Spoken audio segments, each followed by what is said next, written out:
Dari, thank you. This is Bryant-Denny Stadium, Tuscaloosa, Alabama, and the reigning national champions take the field.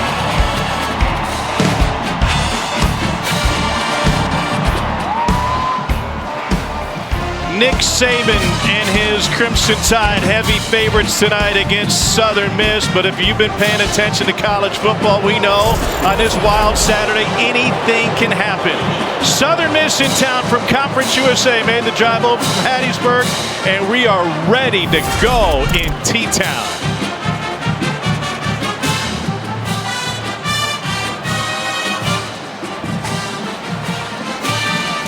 SEC Saturday Night is presented by T-Mobile. Welcome everybody, Tuscaloosa. Tom Hart, Jordan Rogers, Cole Kublik down on the field. You know about Alabama. They've won 17 in a row. They got 2 ranked wins already this season, yet even with a win on the road to Florida last week, Jordan, everybody said Bama is vulnerable. Do they look that way to you? I think they did look a little vulnerable. Their first real test against a good Florida defense, and they didn't have an offensive play over 30 yards, held under 35 points for the first time since 2018, and you go, why? Why did this happen? Well, they didn't run the football well. In this offense, the explosive plays are based out of play action. So if you don't run the football well, those openings downfield aren't there. So look for them to start with that, and then those explosive plays will come back later in the game. See where they rank in conference. It was a key for them last year. Meanwhile, on the other side, Cole, defensively, Alabama is typically stout against the run. That hasn't been the case so far. No, absolutely not. Yards per carry, obviously, was terrible last week against Florida. Only the second time under Nick Saban that Alabama has allowed a team to rush for 4 touchdowns in the football game. And Tom, it wasn't about the calls as much as it was about the discipline. The run fits, not where they needed to be. You saw defensive linemen and linebackers running into one another. And then when stunts and pressures in games came, you saw defensive linemen run into each other. You saw linebackers in the wrong gaps. The fits did not fit where they needed to. The assignments were not what they needed to be. Those things can be cleaned up. And they're going to get a good opportunity to start it here tonight against Southern Miss. They also, Cole, want to be better at running the football. Brian Robinson Jr. has been limited in practice this week. What have you seen? What do you expect tonight? Nick Saban told us that he would be a game-time decision, but he was moving around fairly well in warm-ups. Just ran out with the team. I saw him. He seems to be moving around a little bit better than I anticipated. So he's in pads. He's dressed out. I would expect that he'll get a few carries tonight. All right, we'll see exactly what the future holds in store for B-Rob coming here shortly. You see, he is uniformed. Southern Miss won the toss.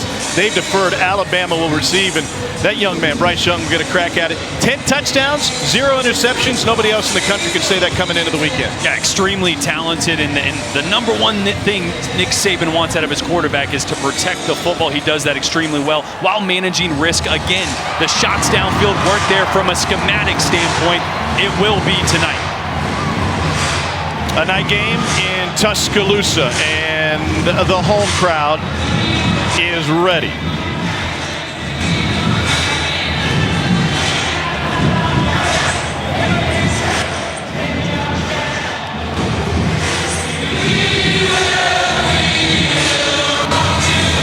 There's a great history between these programs. Southern Miss has notched a handful of notable wins, whether it's Brett Favre at quarterback or handing Bear Bryant his final home loss at Bryant-Denny. Do they have the power to hang in this one? We will find out. Biggs Bourgeois will kick it off. Jamison Williams to receive.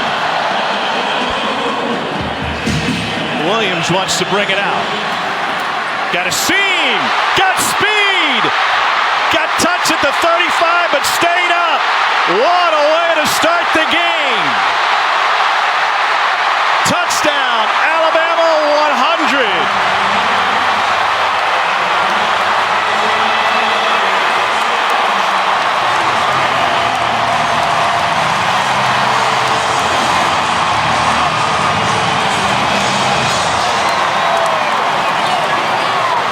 The Ohio State transfer takes it to the house.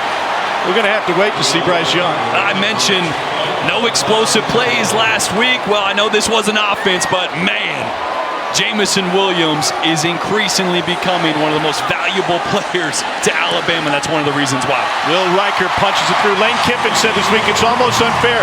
He recruits 5 stars, and he goes picks a roster of someplace like Ohio State. You get a dude like this. I mean, how is it that he was 3rd on that Ohio Ohio State depth chart, wasn't really getting the football. The skill set is off the charts. As soon as he got into green grass, there is nobody in the country that is catching number 1 for Bama. The vision, and man, after a flat week, a win that maybe felt like a loss for a lot of Alabama fans and probably inside that locker room as well. What a way to start.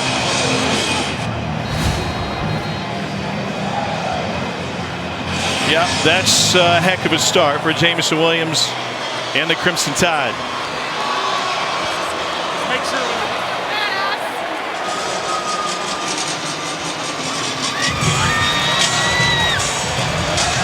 Southern Miss has been a very good defensive team over the course of this season. Their holds are on the offensive side for head coach Will Hall, who played in this state up at North Al. Was a fantastic quarterback in his playing days. First year as a head coach at Southern Miss in his hometown. Last time Bama had a kickoff return for a score, Jalen Waddle in the Iron Bowl against Auburn 2019. Jamison Williams got a lot of Jalen Waddle in him as well. Cameron Harrell from the 2. Tripped up at the 20. Southern Miss has had to turn to its second-string quarterback already early in the season due to an injury, and it's a Mississippi product, Ty Keys from Little Taylorsville, Mississippi in Smith County. He put up big-time numbers, 3-time Mr. Football in this state. This guy throughout his career threw for nearly 15,000 yards and 155 touchdowns. Started as a freshman in high school, starting as a freshman in college. But you don't play Alabama in high school. No, but I will say, Will Hall did mention starting at Taylorsville High School, a lot more pressure than even playing in front of Alabama. So a kid that's used to winning and used to pressure. He's flushed from the pocket on first down and will launch that one out of bounds. I'm not saying I believe it. No, but that's what was said. Yep. Keys got his first career start against Troy, the 8th true freshman to start for Southern Miss since 1987 at quarterback. I mean, Taylorsville isn't tiny. They got a Piggly Wiggly, but still, there are more people in one section here tonight than there are in his entire hometown. Yeah, a lot of pressure early on for a quarterback now, just making his second career start. Got to get him an easy throw early. Get him in rhythm. Get him going. Familiar name in the backfield, Frank Gore Jr. And they get to Gore out of the backfield, and Gore immediately gets escorted out of bounds. It'll be 3 yards on the game. Marco Hellam's in on that tackle for Alabama. He has been limited and maybe still not 100%, but out there on game day. Third down passing situation here. This offensive line for Southern Miss is really big, but not fleet of foot. Watch out for number 31, Will Anderson. They're going to move him around. Sometimes he's outside, sometimes he's inside, but he's the guy that's going to get after a quarterback on a third down. Going 5 down to get one-on-ones. Movement on the left side, and here's where you tell you that Bryson Mays, the left tackle, number 51, is getting a rare start today. They've had to shuffle the entire line. Arvin Fletcher, the starting center, a senior, is out for this game for Southern Miss. And Cole, they're backed up. It's 3rd and long. You got guys changing positions. Can't be comfortable. No, it's not good. When you're backed up here next to the student section, I'll tell you, down at field level, and I'm down in the end zone, it's a little bit louder than you would think for Southern Miss first series. Communication going to be an issue. And like we mentioned before, 5 down from Pete Golding. Now he's going to go to a little bit more of a 3-man front. So you could see some more double teams depending on the pressure. Movement on the right side wasn't caught, and a double slant's incomplete behind his intended receiver. That's a good call on a 3rd down. 3 slants to the field, allow your quarterback to sort through, find the option, but just a ball way behind his receivers. You can tell the nerves are there for Ty Keys, and that crowd definitely got to him.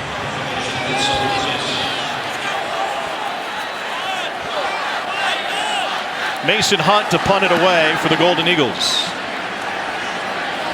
JoJo Earl handles it with a fair catch after a 40-yard punt. We will see Alabama's offense for the first time. They have a 7-0 lead thanks to a 100-yard kickoff return for Jamison Williams. And so Bryce Young will take the field with the lead tonight at home.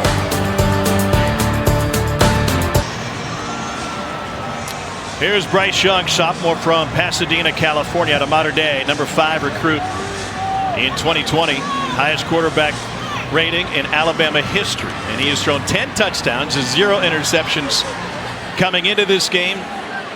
Best start of anybody in college football. He's got Jace McClellan starting at running back. We'll wait and see if Brian Robinson Jr. finds some time if he's healthy enough. Little play action on the first play, and they will swing it out to Mechie. Well, Nick Saban told us this week that it's not about the RPO for them. It's about getting back to what Mac Jones did so well, running the play action and hitting on deep balls. Yeah, one of the best teams last year at pushing the ball downfield off the play action. That time right there, well, it's tough to establish that before you establish the run, right? I like taking a shot early, but Southern Miss was all over that one. Got to get the ground game going for play action to be effective. On 2nd and 16, McClellan, who got rave reviews from Saban about his abilities, but Cole, one thing that he wants to make sure his running backs can do is really press the hole. Well, pressing the line of scrimmage is important for a running back. Obviously, you have to give your offensive line time to get on and through your blocks. Plays take time to develop, but if a running back just takes the football and goes 100 miles an hour north and south, that play doesn't have time to develop, especially a zone scheme play. You need to wait and see what the defense does and how it plays out. Jamison Williams motions to the slot. It's 3rd and 13.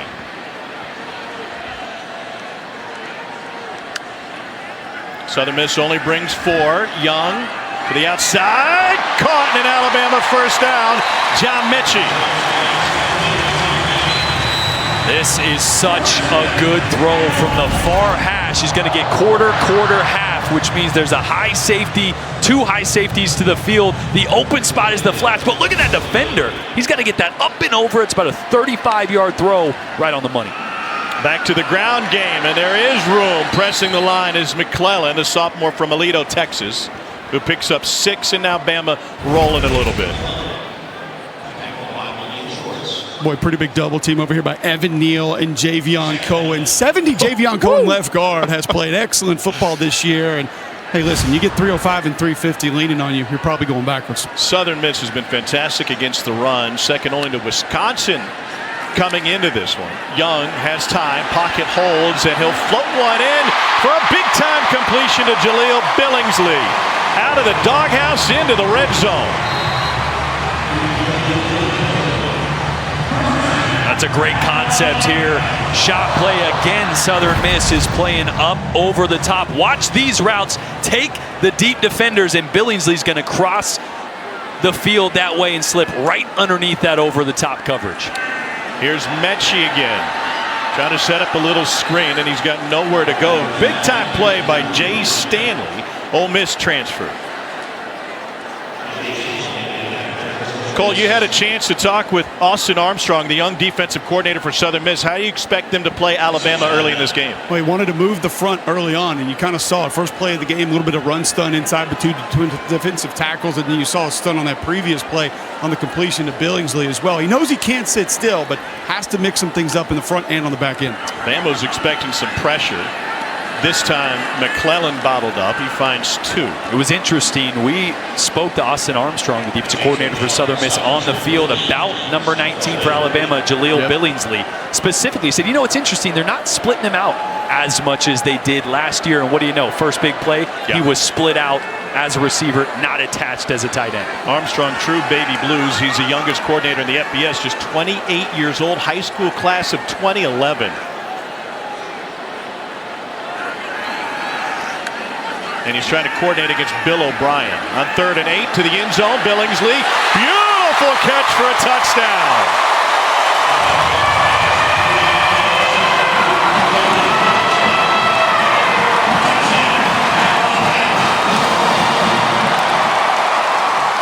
Well, there you go. The tight end who was 3rd on the depth chart to open the season with touchdowns in consecutive games.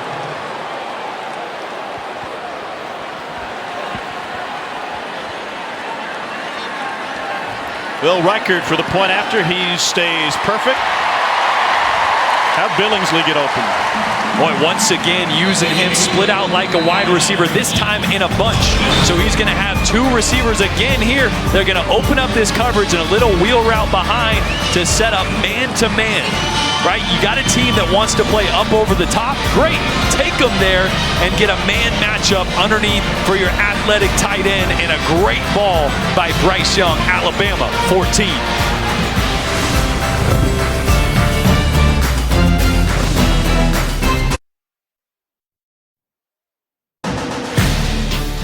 SEC Saturday Night is presented by T-Mobile, the leader in 5G, America's largest, fastest, and most reliable 5G network. And in part by Farm Ridge. Grab a snack.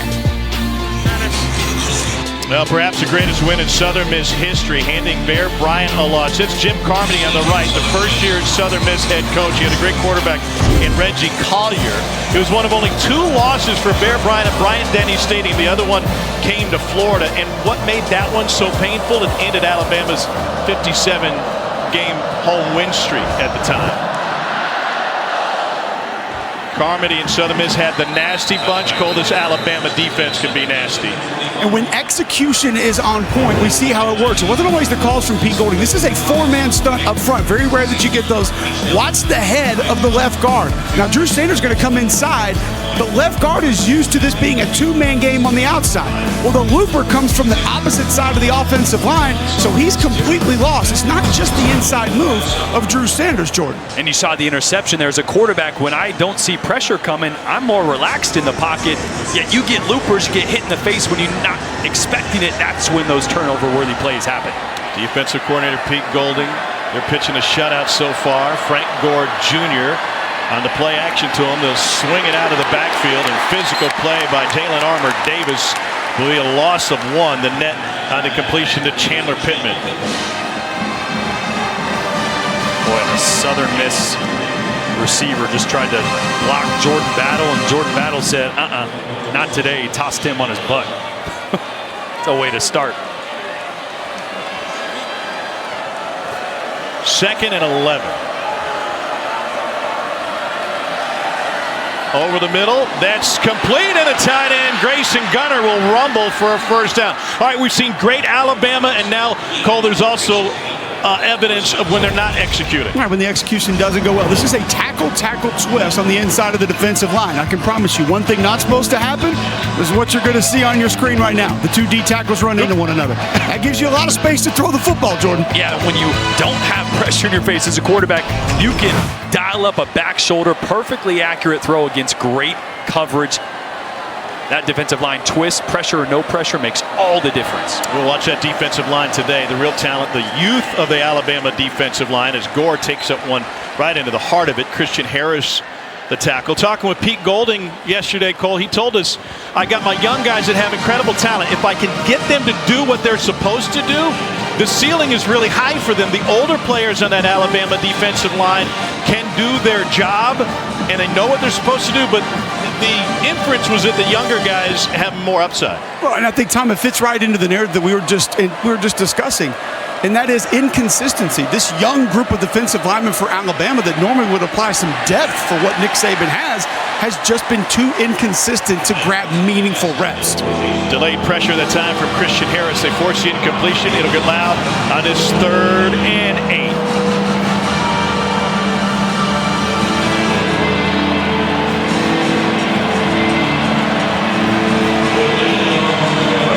Anderson's going to be working on left tackle. Takeem Doss, 6'5", 360 at left tackle. He's a big body. But if Will Anderson gets a good rush on the outside, this ball better come out quick. Anderson goes inside. Keys once again finds his tight end. 2nd first down for the Arkansas transfer. Grayson Gunner's got plenty of SEC experience. And a 4-man twist up front, so no pressure on the quarterback. And a great job there. A little busted coverage. I think linebacker Henry To'oTo'o was a little late getting over there. That's 2 good plays to the tight end here on this drive for Southern Miss. Jordan, I told Pete Golding, I said, I hadn't seen a lot of these 4-man games up front. He goes, oh, we got more of them. Don't worry, we got more. Just did another one. Freshman quarterback Ty Keys. Here's Gore. fights for a yard. Will Anderson in on the stop. You notice a lot of the, call it eye candy, right? Some of this lateral movement before the snap. A lot of split zone stuff is what Alabama really struggled with against Florida. Christian Harris, Henry To'oTo'o, their eyes have got to be in the right spots. Can't be distracted by motion going one way and a run coming back the other. And some of that Pete Golding told us is about Henry To'oTo'o trying to do too much from a communication standpoint. Get to that in a moment. Another swing pass and a nifty move to the outside, and that's Chandler Pittman who picks up 7. Pete Golding said, I finally told To'oTo'o, do your job. Once you set the front, it's up to the guys on the line to know what their job is. If you're caught communicating to them too late before the snap, then you're going to get away from what you're supposed to do. Gore stopped on 3rd and 2. Christian Harris with the stop. So 4th and a long 1 or a short 2. Yeah, I feel like this is rolling the dice. They're going to go big, bring in multiple tight ends. Yeah, you got to go for it here. A really good drive by Southern Miss. Couple big first down pickups to keep the momentum going. I think it's fair to say that Southern Miss's big is relative to Alabama's big. Yes. Well, hey, did you expect them to drive all the way down on this? Not yet. First chance at it? 2 for 4 on 4th down this season. Cole Cavallo is the fullback. Play action, swing, and that is intercepted off the carom. Picked up by DeMarco Helms. An Alabama takeaway after Southern Miss had the perfect play drawn up. A great play. Get your quarterback a little bit outside the pocket. He actually misses the read, though. He tries to throw the corner route that was heavily covered. He had a tight end in the flat for an easy first down pickup, and he just missed it. Jordan Battle got his hands on it. DeMarcus Helms ends up with it. 4th down stop for Alabama, and it's another tied takeaway.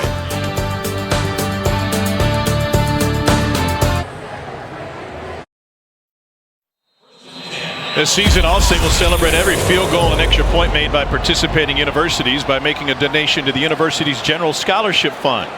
Thank you, Allstate. Clemson upset on the road today at NC State, lost in double overtime, 27-21, and right now Tennessee leads at Florida by 4. Here's Jace McClellan. He's got room on the edge.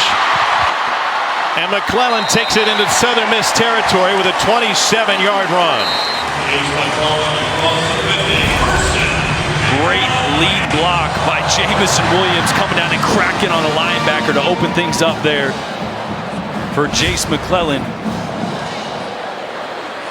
Had 3 touchdowns 3 ways against Mercer a couple weeks ago. McClellan cut down, no gain. And he's only about 190 pounds, but watch how he comes in here. Wow, come on. It looked better live. We slowed it down a little bit there. I swear it looked better live. But a great job getting in there and getting physical. I got no problem showing wide receivers blocking anytime you want to get to. Love it.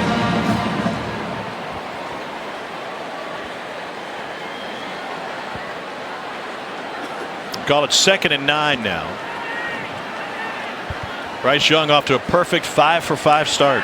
Here's that play action. Back to the line of scrimmage. Fires deep and incomplete. It was something that was different last year with Mac Jones turning his back to the line of scrimmage as opposed to, say, Tua, where so much was built off the RPO. Yeah, haven't done a lot of the pistol formation this year, but you saw it right there. It was a staple under Mac Jones. It's just a way to give the illusion of the hard play-action fake to those linebackers. Trust me, anytime a safety or a linebacker sees the quarterback turn their back, it's like a magnet. It brings you up, and that's when you get hit over the top. Isn't that also tougher for a quarterback to then find his target? Got to be better pre-snap, knowing exactly or hoping to know exactly what the defense is going to do, then double checking once you flip around.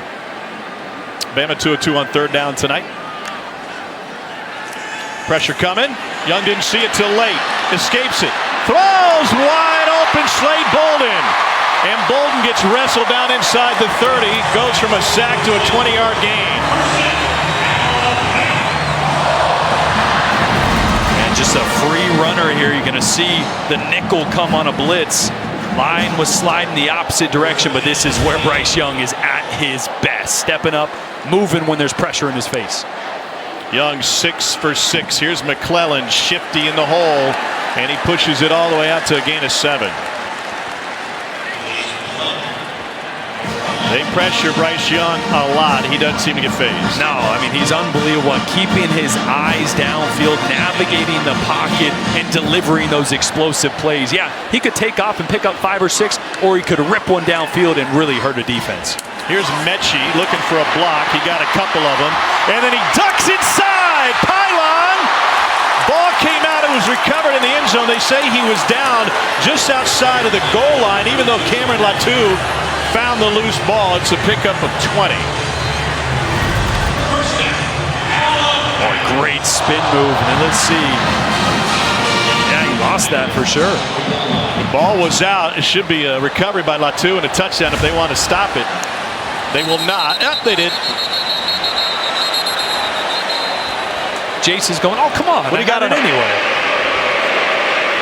The ruling on the field is that the runner was out of bounds. That play is under review.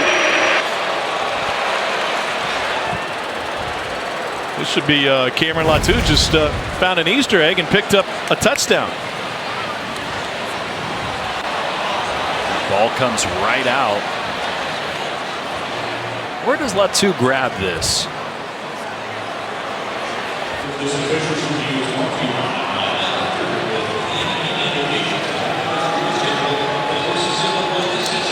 Heads up play by Cameron Latu. Initially they ruled him out of bounds, and Latu just scoops it up right inside the goal line. That's one way. I mean, that's the easy way. Just picking up crumbs.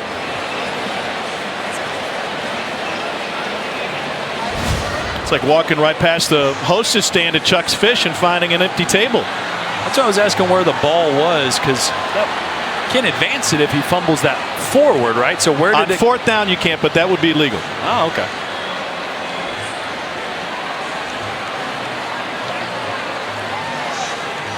Otherwise, on fourth down, it'd be the spot of the fumble. Lee Hedrick is our referee tonight. SEC crew. Tell you what, we were always taught only on fourth down or further game do you dive with the ball out like that, just because so many bad things can happen, right? That ball goes through the end zone. Then you got problems. You know, you love the effort on the outside, but also a great play there by Southern Miss. Jarring the ball loose, but any way you spin it, Alabama's sitting pretty. Well, Cameron Latu's taken advantage of early playing time when Billingsley was behind him on the depth chart. He had a great game week 1. It's a great shot. Right down the line.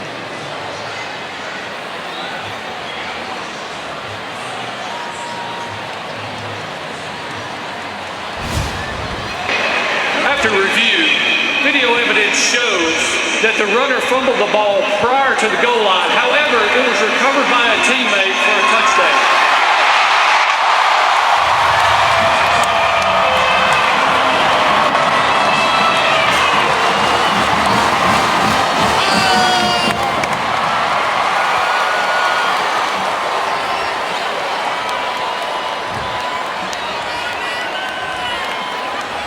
And so the call on the field overruled by the replay booth. More than 65% of reviewed calls in the SEC have been overturned, and most of them take less than 90 seconds to do so.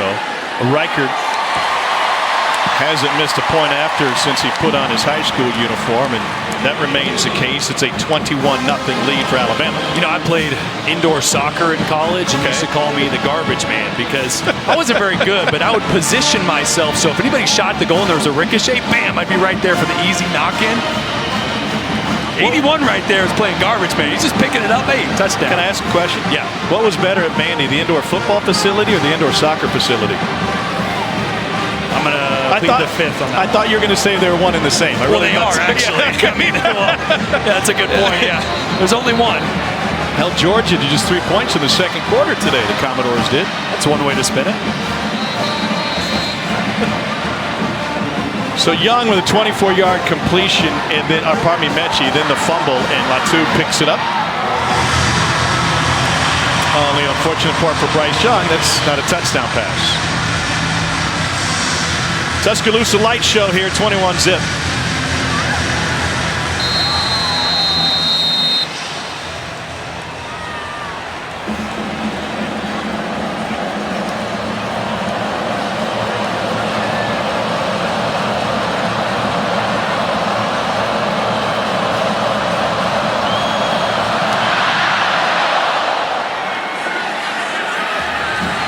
Chance for a return, and a monster hit on that return. Special teams are special for Alabama. It was a wild year last year for everybody in college football, with COVID giving opportunities for players to sit out the season if they wanted to, opt out in many words, and it was a challenging season for Southern Miss. They fired their head coach. Well, Jay Hobson decided he was done coaching after the first game of the season. That was a Thursday night. By Sunday afternoon, they pulled the trigger. They end up with 3 different head coaches, including Scotty Walden, who was a candidate at one point, but left to take the bird in the hand, which was the Austin Peay job. Head coach Tim Billings, interim coach the last 5 games. They finished with a big win against Florida Atlantic. The one thing that it allowed is Gore gets spun around. By making a coaching change so early, they were allowed then to start the interview process incredibly early, and they end up with a guy who seems to be a perfect fit in Will Hall.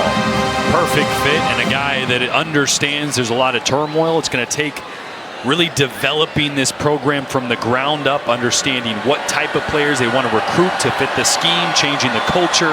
Look, it's going to take some time, he even admitted. But man, after interviews with Will Hall, I was extremely impressed. And I think he's the right man for the job. Athletic director Jeremy McLean had been in the same conference as Hall, who had gone backwards after a head coach at the Division II level, said, I got to go be a coordinator if I want to get a head job at the FBS. Keys pressured, and he goes down. Will Anderson Jr. was waiting for him off the spin move. It's a loss of 10.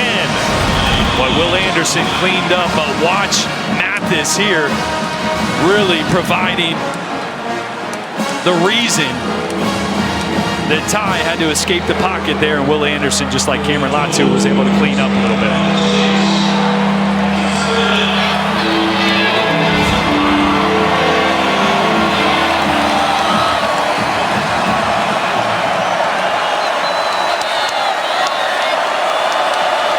Third down, 22.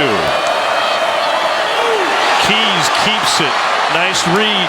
It'll give the punter some room after Christian Harris makes the tackle.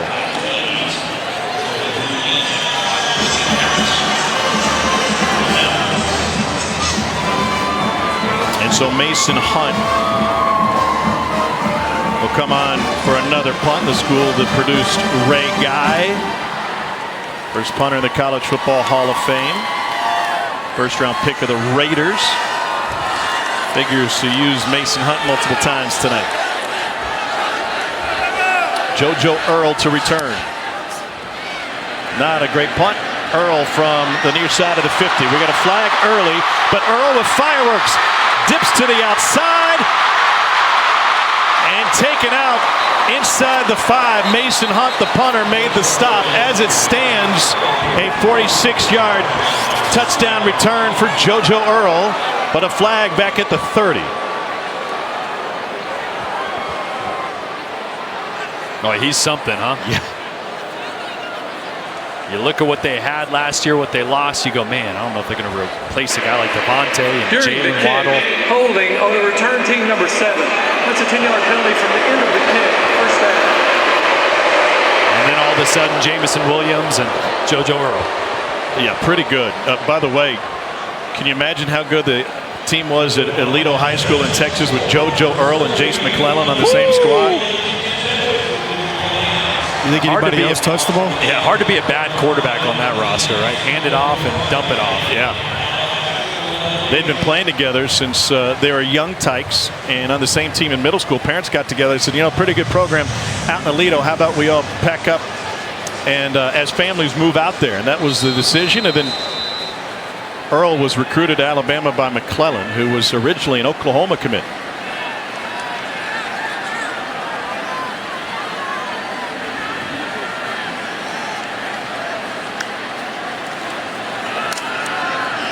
So here's Roydell Williams for the first time. And Williams says, how about some playing time for me? He picks up 16. And Alabama with 2 tight ends in the game, but this is their heavy 12 personnel. Kendall Randolph, 300-pound tight end, kind of like a tackle, and Cameron Latu, a guy that can be physical but also hurt you through the air. Again with the ground game. And a huge hole for Williams. Stiff arm, pylon, out inside the 1. A 43-yard run by Roydell Williams.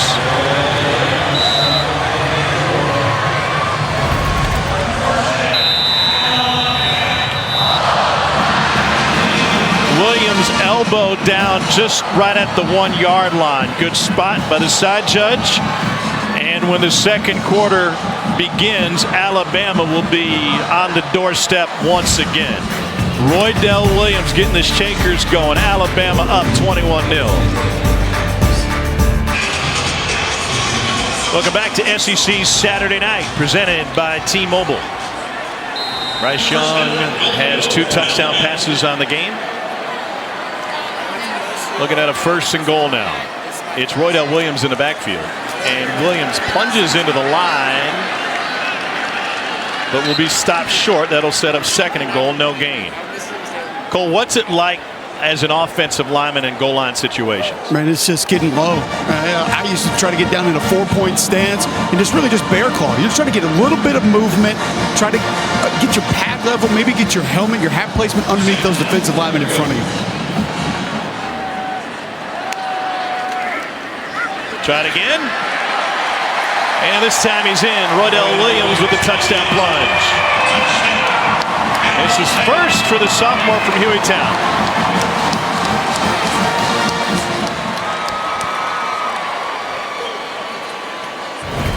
Second play in a row, Southern Miss and Taj Sykes up there, the nose guard, had really good penetration, but just a good job by Roydell Williams of reading the hole, diving, put your head down and getting in.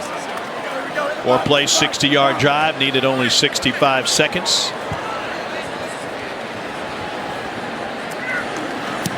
Reichard splits the uprights.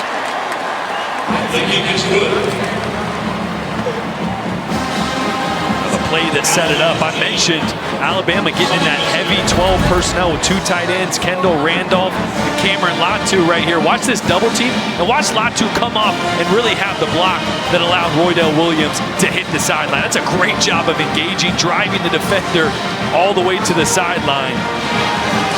Roydell Williams did the rest and then punched it in to pay it off.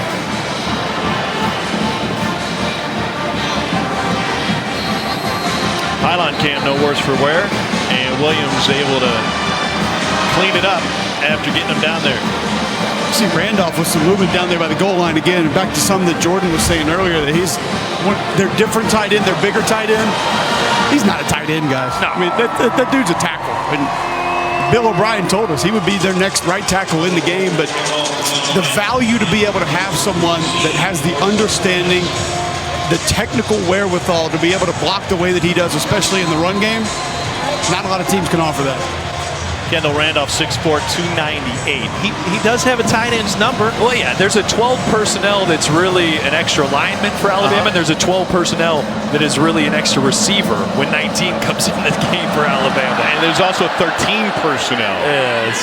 Bill O'Brien's got an embarrassment of riches to work with as an offensive coordinator. And some versatile tight ends.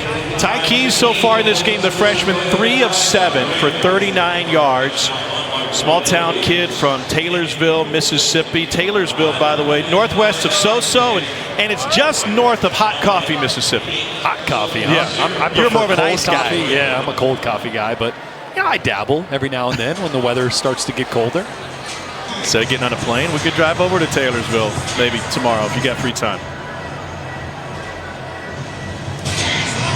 You know, Southern Miss and Will Hall, they're really recreating their identity on offense, and they had to do that last week with Ty Keys in his first start. Here's Keys on the run. Tooling the scheme, the play calling to his skill set. I expect to see a little bit more design quarterback runs. And again, their best receiver on the outside, Jason Brownlee, just 1 target tonight, 0 catches. Got to find a way to get some of their playmakers the ball in space. Brownlee, a couple 100-yard games in his career, 3 of them as a matter of fact. Pete Golding, defensive coordinator for Alabama, said, I know this staff well, and I know what Will Hall wants to do. I just don't think they're at a place to be what he wants to be right now. This is Frank Gorgan. And part of that, he said, Cole, he's a great coach. If they can't outblock you, they can run to space and maybe run some option stuff going forward with 2 and 3 backs and the quarterback as a runner.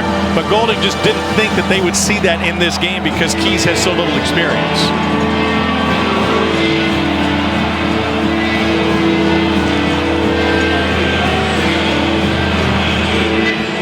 Southern Miss 1 of 4 on 3rd downs tonight.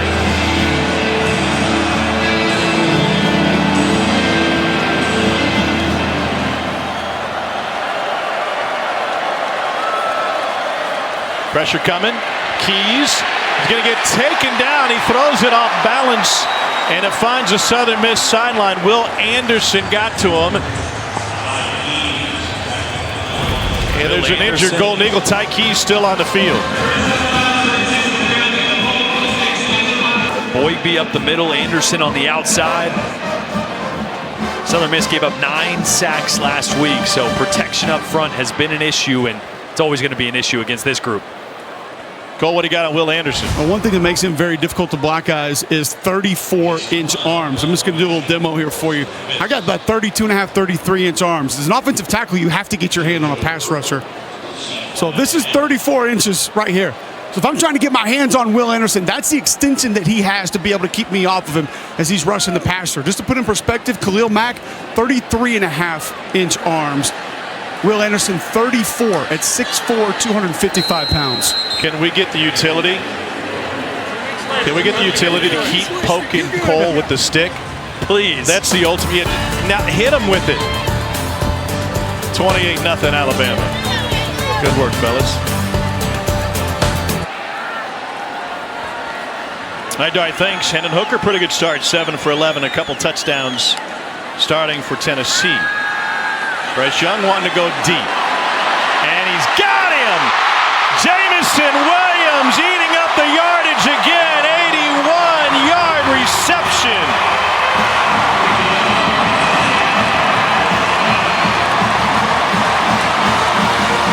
Nick Saban wanted more action and more efficiency on the play action. He got it.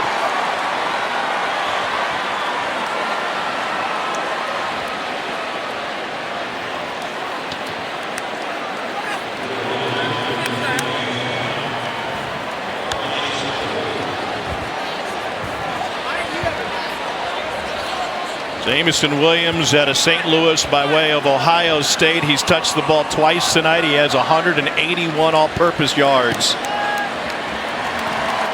Reichard makes it 35-0.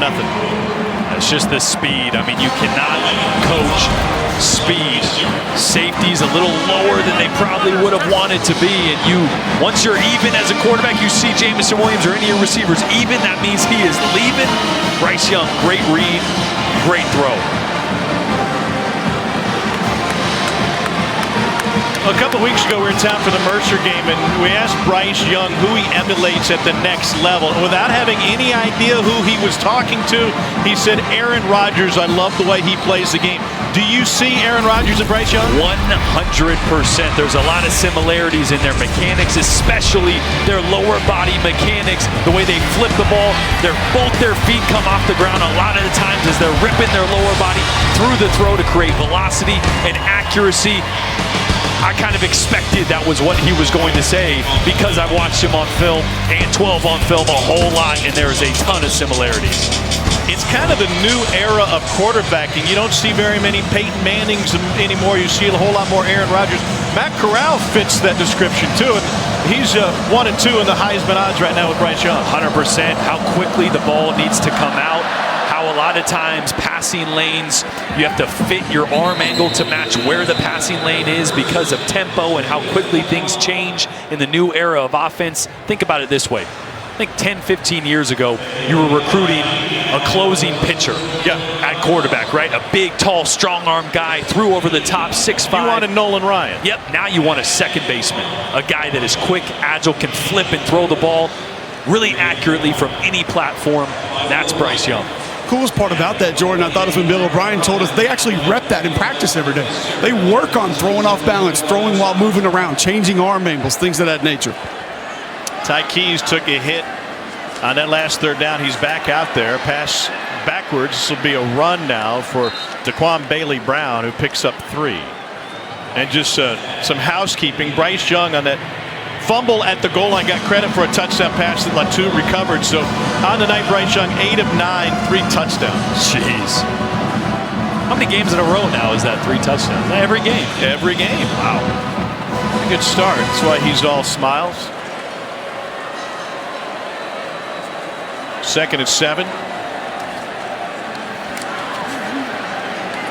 Tough sledding for Frank Gore Jr., freshman from Miami in his 2nd year in the program. You know, his dad, Frank Gore Sr., 5-time Pro Bowler, was playing in the NFL as recently as last year, and now his pops is getting ready, he says, for a boxing career.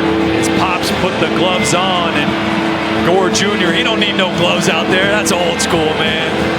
No gloves. Love it. Oh, this is bare knuckle. Yeah. We asked him if he ever got in the ring with his dad. He's like, nah. No, not something I'm interested in. I wouldn't be either. Pressure.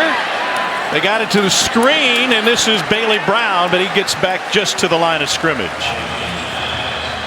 Fadarian Mathis stayed with it, came up with a stop, and that'll bring on the punting unit for Southern Miss. Bailey Brown, another one of those guys that they can build upon on the outside. I remember watching, I was down on the field earlier, and I was like, man, number 2 has got some juice. So another one of those guys that they can get the ball in space, get Ty Keys some easy throws. Look, it's going to be tough to get anything going against Alabama.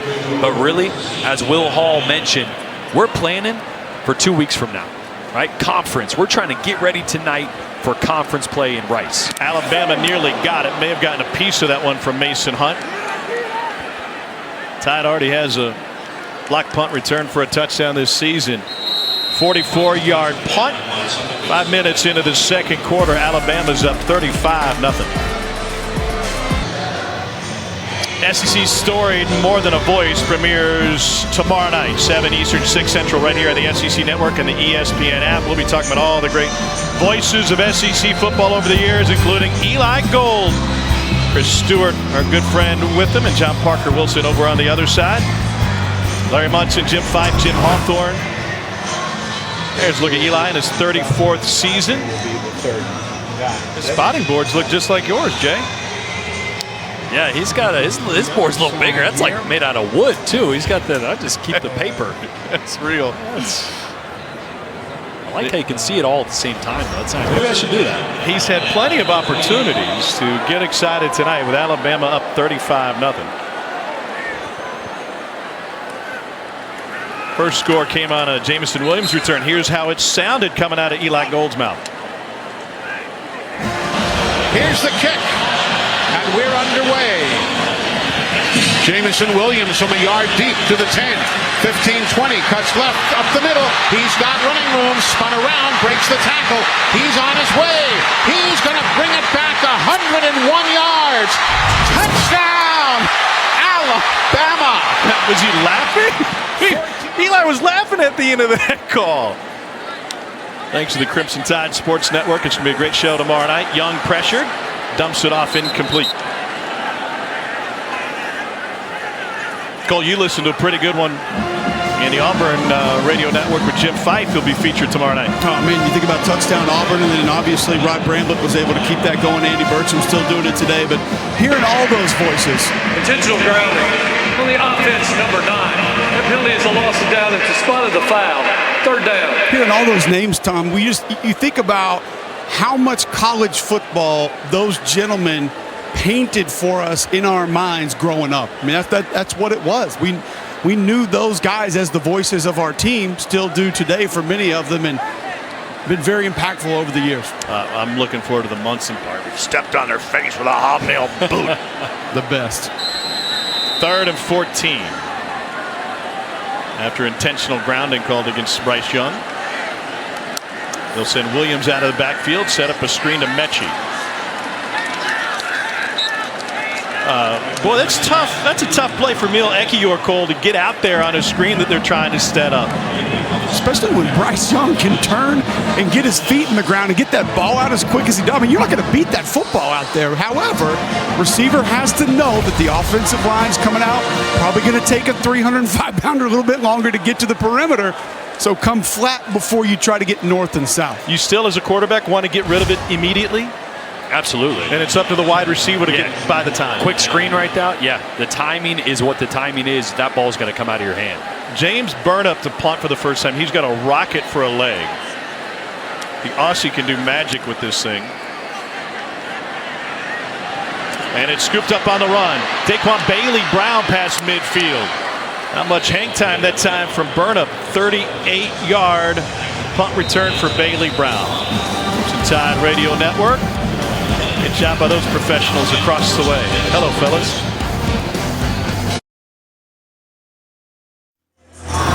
Let's take a look at Fansville, brought to you by Dr. Pepper. Parents weekend here in Tuscaloosa. Got all afternoon to get ready for this game tonight.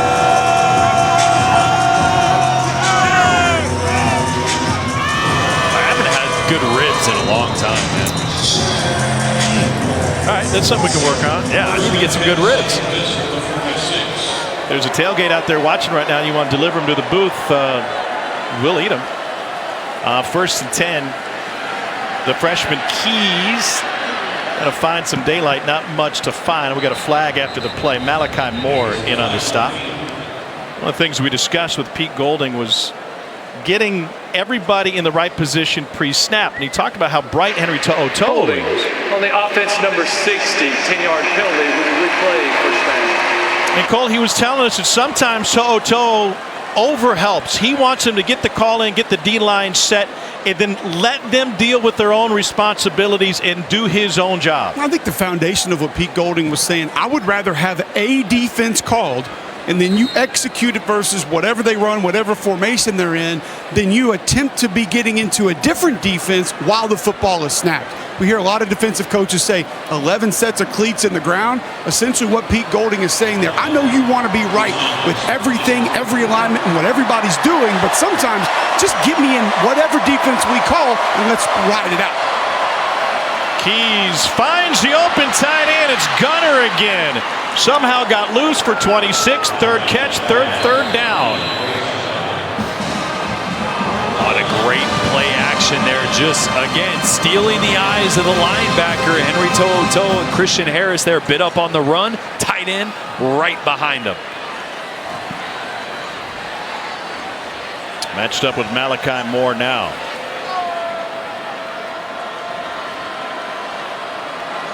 They'll hand him off. Fresh set of downs. Keys keeps it. Christian Harris got a fistful of fabric and brings him down. No gain.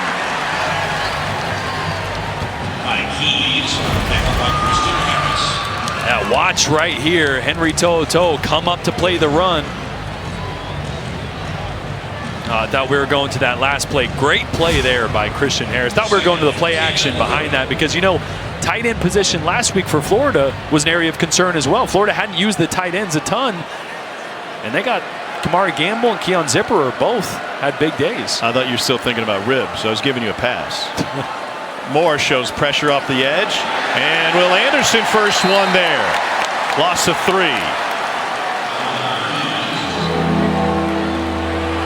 Boy, there's two schools of thought when you have a team that wants to run zone read with the quarterback, right? Either sit back, try to play both, Or attack. or crash the mesh. And that time, Will Anderson just said, I don't care what you're doing, I'm going to come hit somebody in the face. I always hated that.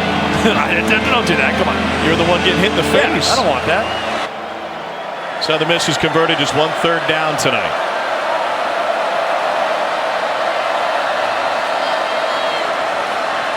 Keys has a crossing route. This is Jason Brownlee, who gets a block, and he gets ridden down at about the 11, a gain of 20.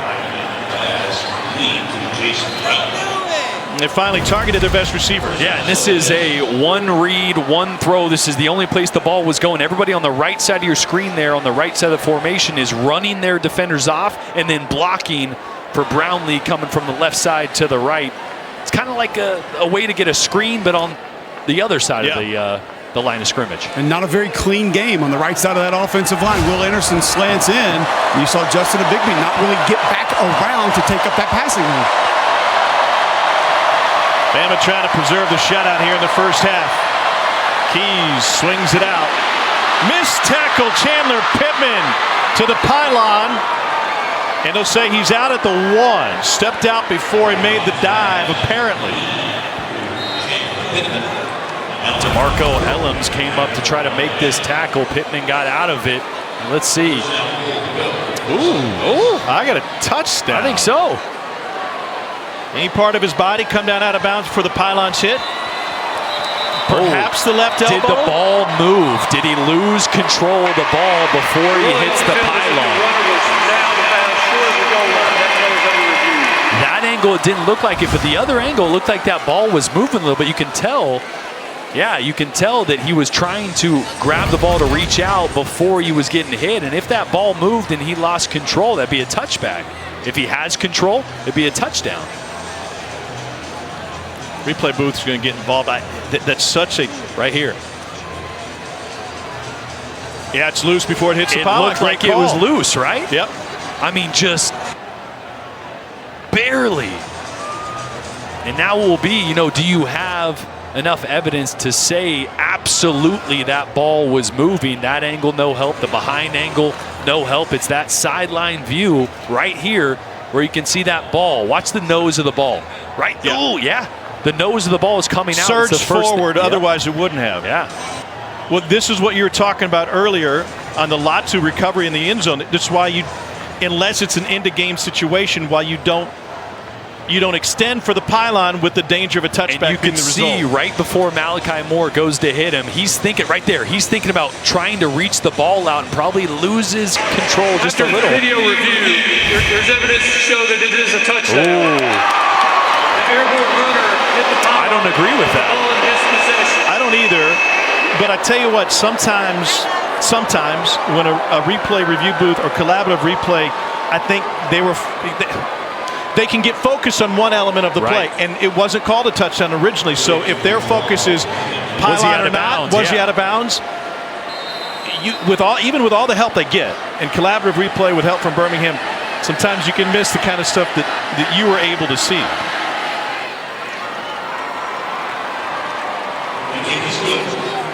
Just think when you look at this from the side, the tip of the ball hitting the pylon right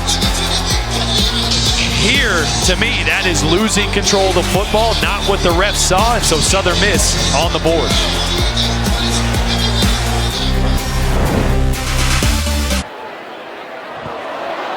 And that kickoff was misplayed by Jamison Williams. Now he's taken down inside the 5 at about the 2.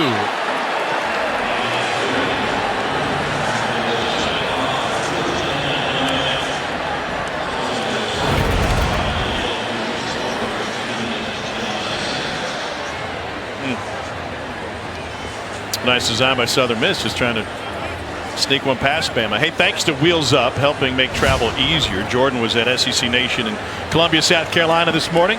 Here in Tuscaloosa tonight. Surprised a couple guys on the elevator and said, wait, weren't you in South Carolina this morning? Yeah, indeed. Wearing the same thing. Did put some deodorant on, though, so I appreciate that. 4 venti coffees later, and we're good to go, baby. More than you know. Worst field position of the night for Alabama. Bryce Young has Jace McClellan behind him. And McClellan has a huge hole over the left side. First down run, gain of 12. Javion Curry again at left guard. Really just been nice in the run game for Alabama this year, especially here singled up. Just working a one-on-one in the zone scheme, able to get legitimate movement. Opens up a nice run lane. Nice big run. Watch out for play action here. Southern Miss was negative in the rush yard category last week, so at least they got that going for them. But Alabama getting its run game going. Pressure coming from the safety from a long ways away. McClellan lowers his shoulder and is able to make it to the 20. So a lot of what Alabama does, and this is kind of pro style, this is something Bill O'Brien in the NFL is very familiar with. They'll call 2 plays. And so Bryce Young there, if he sees 2 safeties, which he just saw before that play, before the one rolled down, he's going to check to the run. If it's a 1 safety look and they're rolling the safety down, he's going to leave the pass on. So they start with a pass play action. 2 high safeties, great. Light box, let's run it, which is what Bryce Young saw, but they rolled that safety late down in to add for the run. Injured Southern Miss player is Eric Scott Jr. out of Basehor, Kansas. A great conversation with Bill O'Brien yesterday about the playbook that he inherited and the challenge as a coordinator to change all of his language and to change the verbiage into what Alabama already does. And he said, I got to be honest with you guys, it was really hard for me because I'm running plays that I've called my whole life that now go by a different label. And so I had to turn to Mac Jones helped me when I first got here. Bryce Young has helped me. Other guys on the staff, Alex Mortensen, one of them, who've been able to share the information when they get me up to speed, but really I got to do most of that work myself. And that is a lot harder than it sounds, right? I mean, you have one way of calling formations and concepts. Young, play action over the middle. There's Billingsley again, and he sheds a man, stays on his feet, takes it to the 47.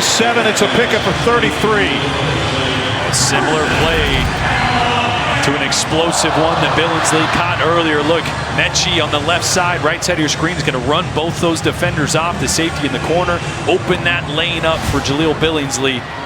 Great read by Bryce Young. Big night for Billingsley.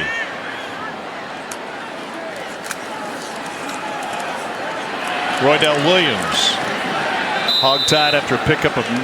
Well, continuing the conversation about the verbiage, we asked Nick Saban why it was so important and when he decided that it was important to keep the consistency from play calling. And it goes back, shocker, to Bill Belichick in New England.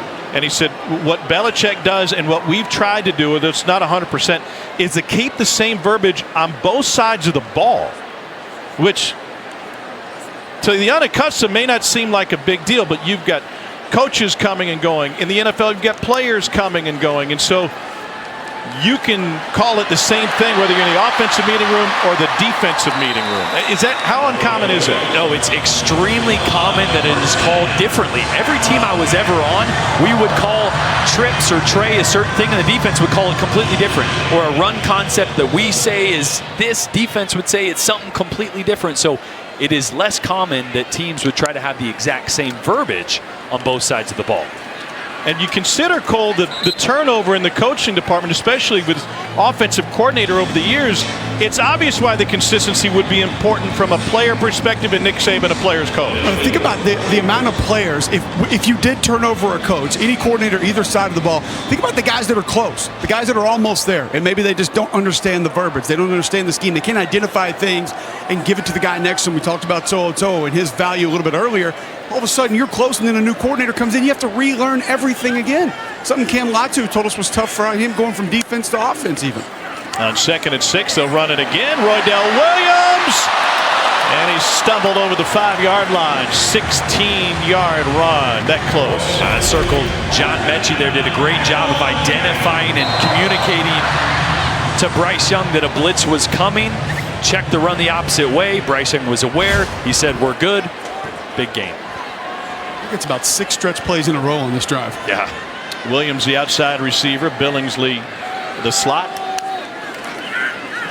And a big hit in the backfield on Williams. Going back to the verbiage. Yeah, to put a cherry on top of that, the reason it's so important for Nick Saban to have the same verbiage on both sides of the ball is for game day adjustments. If Nick Saban sees something, he doesn't want to have to explain to the offensive coach what he means. In the backfield on the offense, that's a 5-yard penalty, and we will replay first down. Right, if Saban sees the other offense doing something, he doesn't want to explain to his coaches or to the offense that, hey, oh yeah, it's when they do 3 technique here and it's a 5 technique. No, he wants to say one word, less communicating, less explaining on game day, quicker way to make adjustments. Well, we talked to him. He said, listen, when I go from the defensive room down to the offensive room, I can't have it both ways. I got to know what I'm talking about. And I need everybody else to know what I'm talking about. So, I mean, everything that Coach Saban does revolves around consistency, doing the same thing, the same way, the right way, following the process. Now, that's just another example of why this program is able to continue to be successful year after year. The first thing Bill O'Brien told us in our meetings this week, he said, guys,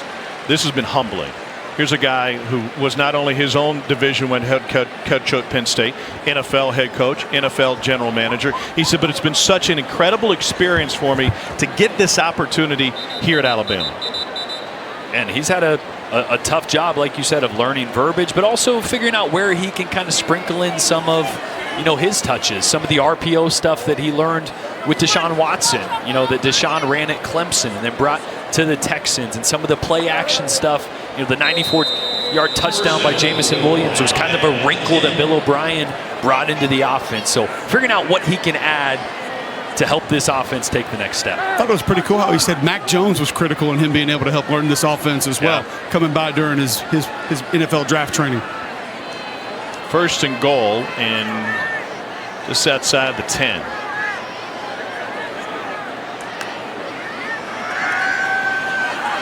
Young, pressure, and it gets wrestled to the ground by Josh Carr Jr. First sack of the night for Carr. Coaches have challenged Carr. You want to be elite or not? You can't let the quarterback slip by. That time he didn't. And watch Carr off the edge here. Just continuing to work, right? Little swim move on the left guard, Javion Cohen, and then continuing to work. And this is kind of the double-edged sword, right? Bryce Young is so good at navigating the pocket and throwing under pressure, but every now and then, that's going to happen when you do hold on to the ball. Second and goal, now from the 17. Watch out for Mechie here at the bottom of your screen. Looking towards Mechie. And look who it is again. It's the tight end, Jaleel Billingsley. And that'll set up third and goal from about the 9. A lot of folks often wonder why Jaleel Billingsley is so valuable. We asked Austin Armstrong, the Southern Miss defensive coordinator, before the game, what's your answer for 19? He said, well, we have two packages. We have a 12 and a 12 light. Speaking of his personnel, 12 light obviously being Billingsley, because he doesn't technically count as a tight end because he can flank out as a wide receiver, and he's a very difficult matchup. Watch for some crossing routes here. They like to get in these tight bunch formations, cross some guys, see if they can get somebody open with a little rub route.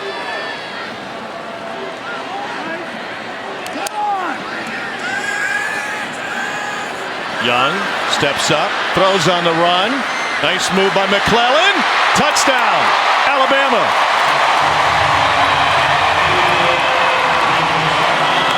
On the 10th play of a drive that once it got in the red zone went backwards before it went forwards.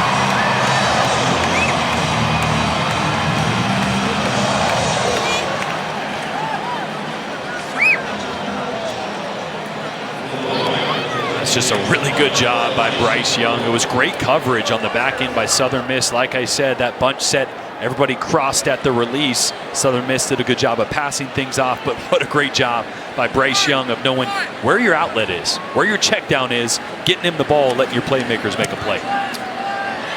That was a 10-play, 97-yard drive of Bryce Young, 12 of 13, 226 yards and 4 touchdowns tonight. Continues to operate extremely well when things break down and he is under pressure trying to find something. Bam, where's my outlet? Right to McClellan. Again, love the fact how he keeps his eyes downfield. Always looking for something, even stepping up in the pocket and then bam, knowing exactly where his outlet is. We used to call that route the Pro Bowl route. Why? When I had NFL coaches, they said, well, you get to your fourth read consistently, you're going to be in the Pro Bowl. Right? I mean, if you can work through things in the NFL and even at this level and dump it off, that is how you're going to increase your completion percentage, increase positive plays, and that's just when the offense can take off, when you always have an answer. He spent some time with Bryce Young. It's easy to see why he would be such a smart and thoughtful football player, because he's a smart and thoughtful individual. Cole, you talked to him about dealing with the expectations when it comes to this incredible Alabama fan base. His demeanor is so impressive when you speak to him. He doesn't allow any of those outside distractions to get to him. You talked to him about certain things that fans want to see out of his game, like why don't you run the football more? He said, hey, they're entitled to their opinion. They watch the game. They can say what they think. That's cool, but there's 2 people inside this building that I listen to, maybe 3. They're all 3 employed by the university, and they can tell me what to do on any given play. More football action in 10 seconds.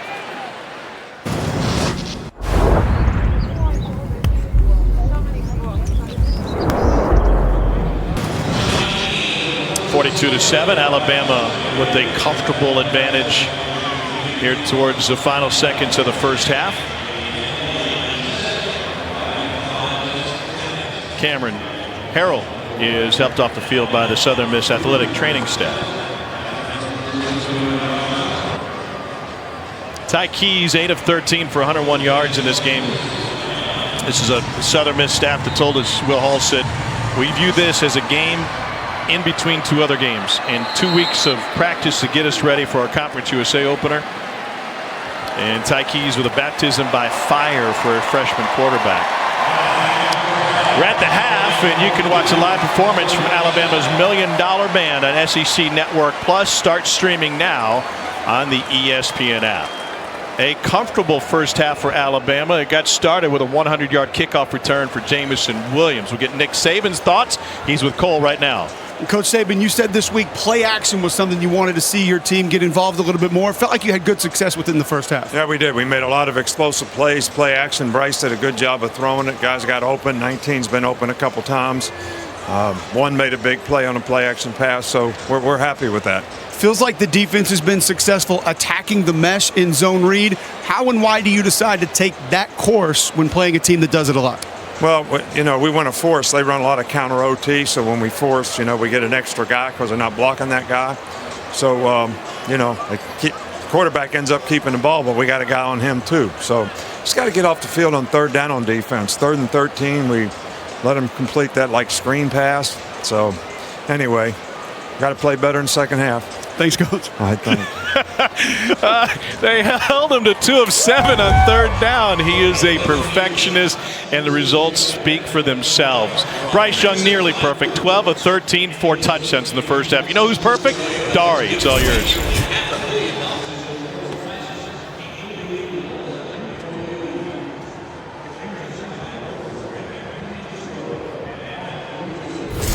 SEC Saturday night presented by T-Mobile. Bryant-Denny Stadium, Alabama up 42-7 on Southern Miss. We welcome you back. Tom Hart, Jordan Rogers, Coach Kublik down on the field.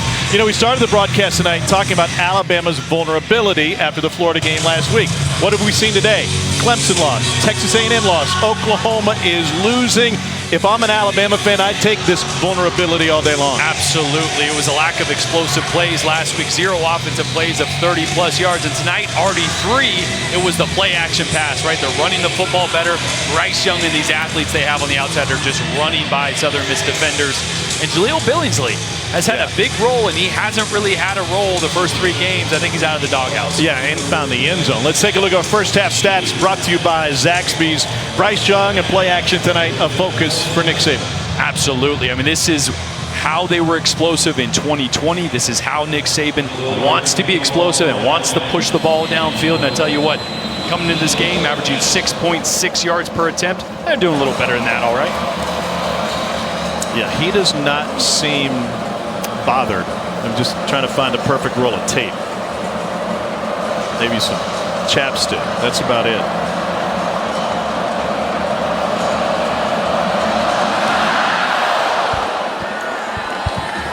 No return. Cole, what'd you learn from Southern Miss head coach Will Hall? He talked to me about a couple of different things, Tom, and he said, first, offensively, Ty Keys has to be better reading the mesh. Felt like they missed a couple opportunities with him to keep it or give it. And he said, Cole, defensively, tackling, man, we just have to be better getting ball scared to the ground. He said, I get it. I know they're really good. But my guys have got to get them to the ground. He said, we think we can be a little bit more competitive if they can make that happen. Kind of like Shane Beamer's response when he was asked about Georgia's defensive line. Like, They got 5 stars everywhere. They're pretty good. Yeah, we know. It's tall task. Keys, the freshman, incomplete.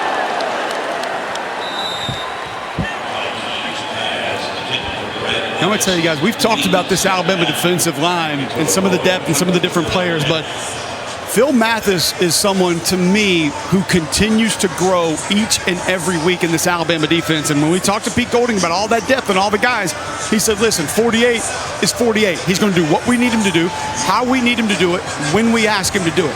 He is one of the most reliable defensive linemen on this football team, and he continues to flash those kind of plays, getting pressure more and more often. Also flashing the dance moves, the loose hips. Gore taken down by Will Anderson Jr. This Alabama defense has been like devious licks tonight. They are just tearing everything off the wall and taking it home with them. A lot of movement. You saw Will Anderson there working from the outside, back inside. Phil Mathis, as Cole just mentioned, he's been real disruptive in the A-gaps tonight. This defensive line is starting to catch their stride, starting to play a lot better. Another big one, Jordan, is that 18's actually on the field with Brian Ray giving Alabama meaningful reps the last 2 weeks.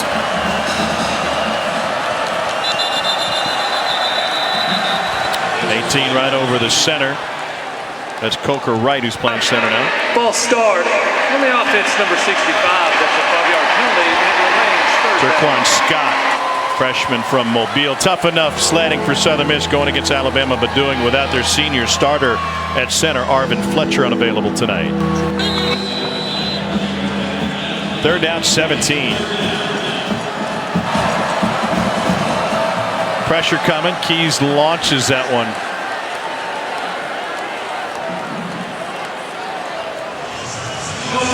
Remember, number 1 is in the area, fourth down. I don't know. I don't really know what that was. That was weird. I mean, we've heard quarterbacks in the NFL, Mike, say, I was seeing ghosts out there. Maybe he was seeing ghosts. Oh, you know what it was? I think he thought there might have been a penalty there. I think he thought someone jumped early there. Maybe just trying to get it out of bounds. I don't know. JoJo Earl set to return. Alabama will have great field position.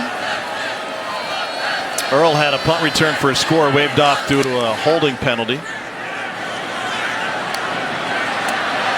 From about the 43, multiple flags now. This one's certainly coming back. Earl with another positive return. Tyree Jackson got a block in the back, it seems. 27-yard return that will be negated.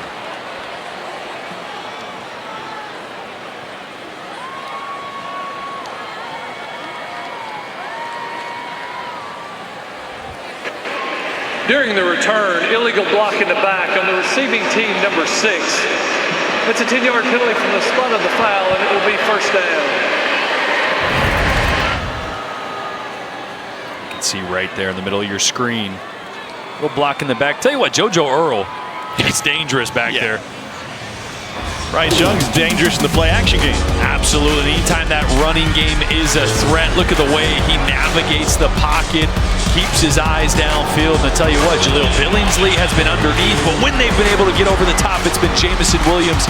The speed, he's been a game changer since he stepped on campus from Ohio State. Bryce Young has 14 passing touchdowns this season, the most through a player's first 4 career starts in Alabama football history. Touch pass. Here's Mechie. Found some room and gets tripped up after a pickup of 7. Jay Stanley to stop. Doesn't that just tell you everything you need to know about how we perceive Alabama? We're talking about, are they vulnerable? Yeah. I mean, he's setting records for throwing touchdown passes through the first 4 games. They put 31 points on Florida in the swamp, and now we're like, oh, I don't know. Got to worry about this. Only 31 points. It didn't look that good. 30 points in 30 consecutive games, one shy of UCF's record for the longest streak in major college football history. They've just set the bar so high that anytime they're a little bit below that, everybody notices. Well, the running game certainly on par tonight, even if it was behind the expectations last week. Cole? Well, Tom and Jordan, you guys mentioned the expectations sometimes of the media and the fans, maybe a little bit unfair, but it doesn't get too far outside of that facility. Nick Saban actually told us when we met with him on Friday, he said, listen, I felt like we lost the game when we got on the bus. I had to go tell the guys, hey, we just won the game. We just won at the Swamp. I felt like my players were walking around like they lost that football game. Well, it was really interesting how Pete Golding also put that in perspective. Here's McClellan again. McClellan finds the sideline, and he's forced out of bounds. 26-yard run and a flag on the end of that play.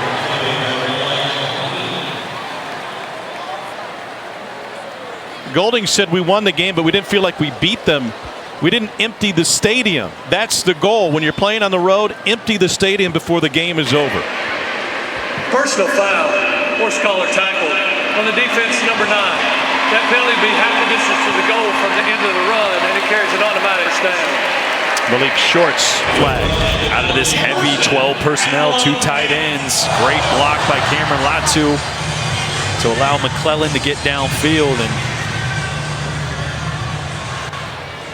got up around the neck there. I don't know about that, though. Yeah. Started on the front. Yeah. I felt like would have been clean if he would have just kept it on the front. End zone shot. Touchdown, Cameron Latu. Second of the night. Play action has been near perfection for Alabama tonight. Play action is right. And down here in the red zone, when you're doing play action, all you really need is to get those linebackers to hesitate, right? Just for a second so you can get behind them, exactly what Alabama was able to do.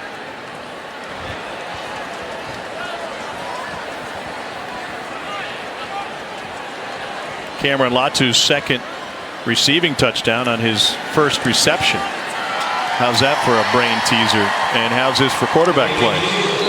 Again, the play action is just going to affect the outside linebacker, Santrell Latham, just for a second. And watch Cameron Latu get upfield. Again, just a second. All you need is one step, and when you got a big tight end, you can put that ball up, and he's going to win that matchup almost every single time.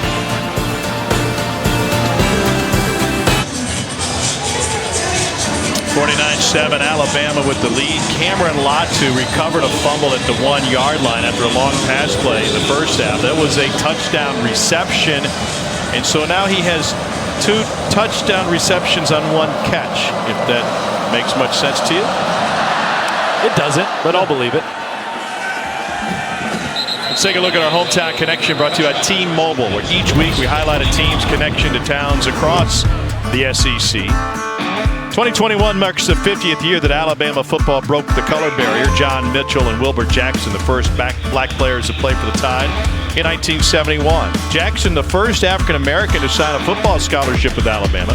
Consensus All-American 1973 All-Conference halfback. 1974 9th overall pick by the 49ers. Played 8 NFL seasons and won a Super Bowl with Washington. Super Bowl 17, now retired down in his hometown of Ozark, Alabama. And city officials dedicated a downtown mural in his honor. Back to action, Ty Keys with a tight roping attempt to Grayson Gunter. He was out of bounds. Gunter is really impressed. They've definitely dialed up some plays to try to force him the ball. Big body tight end on the outside. And as we mentioned, this offense is really recreating their identity with Ty Keys at the helm. He's got a lot of potential, a lot of athleticism. He's got a strong arm. But right now it's about simplifying the playbook and then now figuring out what he can do best and also what they will need to do once conference hits and they play Rice very shortly. Yep, he'll be a week away. Keys takes it for an 8-yard gain. It's easy to see the future for Southern Miss can be built on the back of transfers, with the transfer portal being so prevalent now in college football. You're in a state that's got multiple Division I schools. You already got one Ole Miss transfer, Gunter, a transfer from Arkansas. If you get guys out of the SEC that come down to Southern Miss for playing time for whatever reason, you could build a superpower in CUSA. Yeah, those are program changers, right? You get those kind of transfers. Those aren't people you can recruits you can recruit out of high school. You don't get the 4 stars, but hey, a 4-star goes to a big-time program, doesn't see playing time. Now you can get those guys. Gunner attached on the left side. This is 3rd and 2. Play clock at 1, and Will Hall didn't want to wait for it. Use the timeout. Southern Miss. This is their first charge timeout of the half. This will be a 30-second timeout. Will Hall, in his first year as a head coach here, was at Tulane for a couple of years. Was at West Alabama, took him to the Division II playoffs, and Will Hall could play a little bit back in his day, huh? Ooh, I tell you, Harlan Hill Trophy winner, obviously, as the best player in Division II, and he was a guy that I was doing radio in Huntsville, Alabama, when he was playing at UNA, and I would always check the in-state box scores, and every week I would check it. Monday, I wanted to kind of go over and just relay what some of the kids had done, and you'd see Will Hall, 400, 380 yards, 5 touchdowns, 2 touchdowns rushing. He put up monster stats for the Lions each and every week. He's a heck of a football player. Offensive coordinator with the Raging Cajuns in 2017. Before going on to Tulane, and now first FBS head coaching job.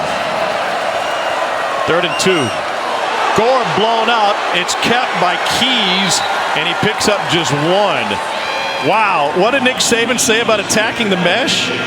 That is a force, as he called it, if I've ever seen it. And that's what they want to do, right? They want to send that defensive end right at the quarterback, hit whoever you can, because they already have somebody if the quarterback keeps it. So go attack that running back. That's what you call scraping, right? You attack the mesh, and then the linebacker scrapes over the top to account for the quarterback. I mean, there's attacking the mesh, and then there's like a Tomahawk cruise missile to the mesh. That was the latter. That's like Jadeveon Clowney to the mesh. Beautiful punt from Mason Hunt, and that'll take a Golden Eagles bounce and trickle inside the 10. And it'll roll down to the 6. A 60-yarder for Mason Hunt from the school that gave us Ray Guy.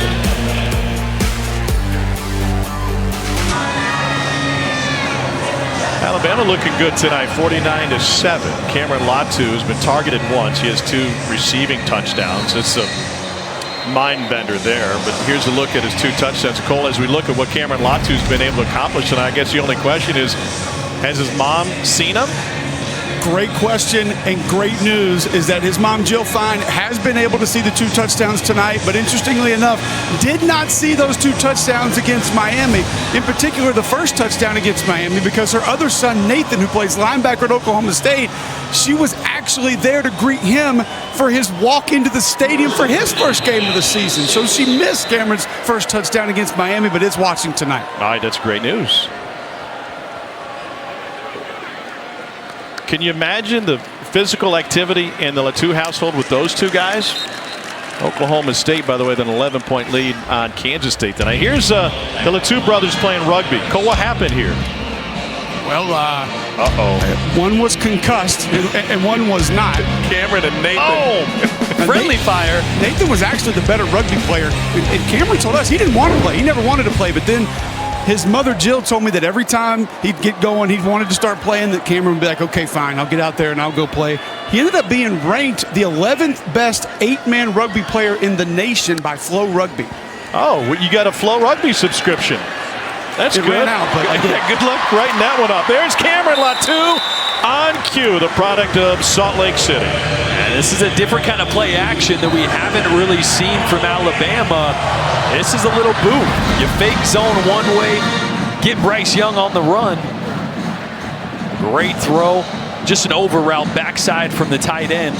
We saw a lot of times tonight Cameron Latu climbing up to block those linebackers. Now he climbs up, gets across their face, and wide open for a big play. Gets the safety blitzers, Mechie. You know, Tom, the best part about that, when we were here for the Mercer game, you and I were talking to Cam Latu, and we asked him, what does being a highly linked rugby player get you? And he kind of looked at us and said, I don't know, man. A concussion or 2. I was like, where do you go with that? He's like, I don't know. His mom did tell me there is professional rugby out in Utah, so would have had the opportunity to go do that had he chose, but feeling like things are working out for him here in Tuscaloosa. It looked like he fell on the ball at the end of that first down reception, took himself out of the game. Hopefully that was minor.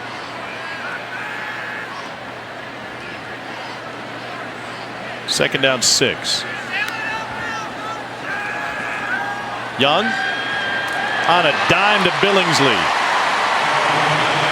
23 yards.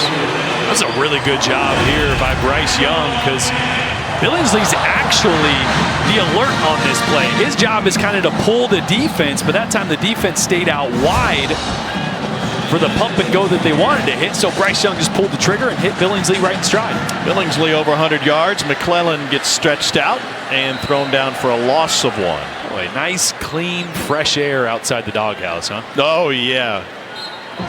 Nick Saban talked about what he expected from Jaleel Billingsley. He said it's about learning how to practice and putting forth that effort. It was interesting. We're talking to Nick Saban about individual performances, right? He is ultra competitive in all aspects. They leave the College Football Awards show in Atlanta when one of his guys doesn't win one. He is peeved. He said, but we don't pad stats against teams that we're heavily favored against as Trey Sanders enters in the backfield. He said it's really simple. I tell my guys all the time about how I scouted players when I was in the NFL. When I was in the NFL and I got your cut up, I didn't know if you were playing Southern Miss or Southern Cal. I didn't know if it was 98 degrees or 38 degrees. I did not know if you were playing an All-American or the guy across from you was no good at all. I judge players on their film. Why wouldn't you put your best film out there at all times? And that goes for practice too. Yeah, and that goes for Jaleel Billingsley. I think that's Saban kept saying, look, you got to do all the little things. You got to practice up to the standard that Alabama has here, and he's started to do those things, turn the corner, and get more playing time, more opportunities tonight. 3rd and 8. Young completes that one to Slade Bolden, who is brought down just inches short. But speaking of practice, we asked Nick Saban how different his practice plan was in his mentor, Don James, when he was at Kent State back in the early 70s. He says, yeah, there's one difference. He had 5-minute periods. I have 10-minute periods. But basically, the same structure is in place. It was in place from Coach James back in the early 70s. That's crazy, isn't that? I mean, the key is consistency, right? 4th and 1 now. Boydell Williams in his I formation. Williams has the first down and a little bit more. Cole, we talked to him about that. I guess it's not surprising that he would have those standards year after year and they don't change. No, and not surprising that he actually took that model and found a way to make it a little bit more efficient. And this will hit home for Jordan as well. He talked about those practice periods and how instead of going 3 5-minute periods of individual, he'll have a 15-minute pod of individual. He said, so I've moved on to a pod system more so than periods sometimes, because why do I need to do 3 periods of individual when I can do one 15-minute pod of individual? Just basically a way for people to do less work, less things to keep track of. You only have one clock, you only have one horn for your individual period instead of doing 3. And I'm like, man, it makes perfect sense. Why are other people not doing this? The only time it changed was when he went to the NFL. And he said, I learned that NFL guys had expectations. Tuesday, you do one thing. Wednesday, you're going to work on 2-minute and 2-point conversions. Thursday, you're going to insert red zone and goal line situations. So the NFL guys have expectations, and we're going to show you the plays we're going to do before practice starts. Open, beautiful hands on the catch by Latu. And Cameron Latu at 6'5" had to go to the knees to get that one. That's a great catch because this ball is actually a little more inside than Bryce Young probably wants. There's a single high safety, as you can see right there, that is closing in. Malik Shorts, a guy that this staff speaks highly of, but a great job of Latu snagging that, protecting himself and holding on, even though that one's coming back.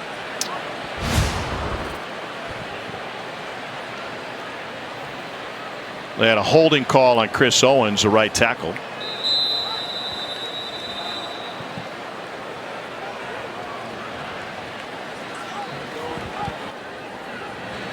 And it leaves 2nd and 20. JoJo Earl there in the slot at the top of your screen. He's explosive. You've always had a thing for JoJo's. And they work it outside this time to Trayshawn Holden, his first catch. By the way, the kickoff return by Jamison Williams and then the 81-yard touchdown. Not in the game right now, but Williams, the first player in Alabama history with an 80-yard touchdown catch and a kickoff return for a touchdown in the same game. Back in at this point.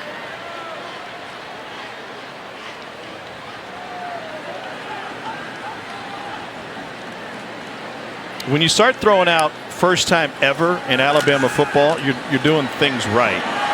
There he is. and it's intercepted off of Williams' hands. Malik Shorts comes up with it. First interception of the year for Bryce Young. He threw 15 touchdown passes before his first pick.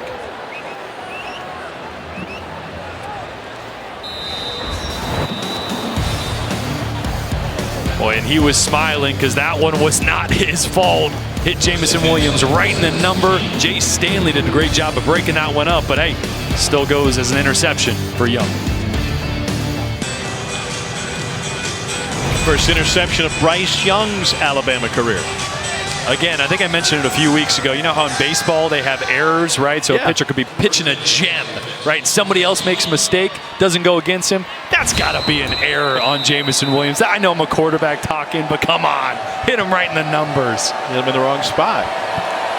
That should not be an interception. I think maybe Jameson didn't want his average to go down for the night. Keys. It's like, what, just a 20-yard touchdown? Yeah, I don't want that. That was a long run for Keys to pick up 8. I love, though, that he was smiling right away, you know? And that's the attitude of the kid. And that's why you love him as a person and why I think he's going to be a heck of a quarterback. He's not just talented, but he's got the demeanor and the mindset to be successful in big moments. Nothing is too big for him. Nothing he takes too seriously. And I mean that in a good way. It's not that he's not focused. But, man, he is always level-headed, always calm. Cole mentioned this earlier, but I thought it was refreshing to hear him talk about the feedback that he gets. And he said, yeah, I listened to 2 people, and they're both Alabama employees.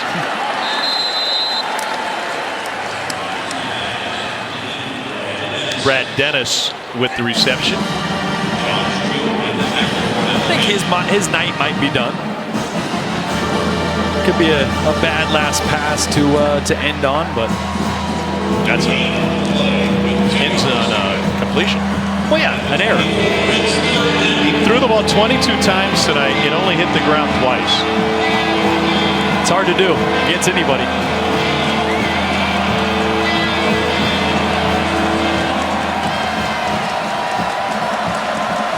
They're down 2 for Southern Miss.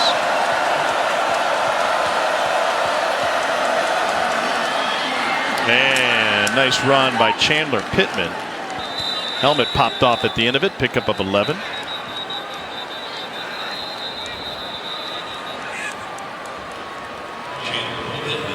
And Tim Smith is slow to get up.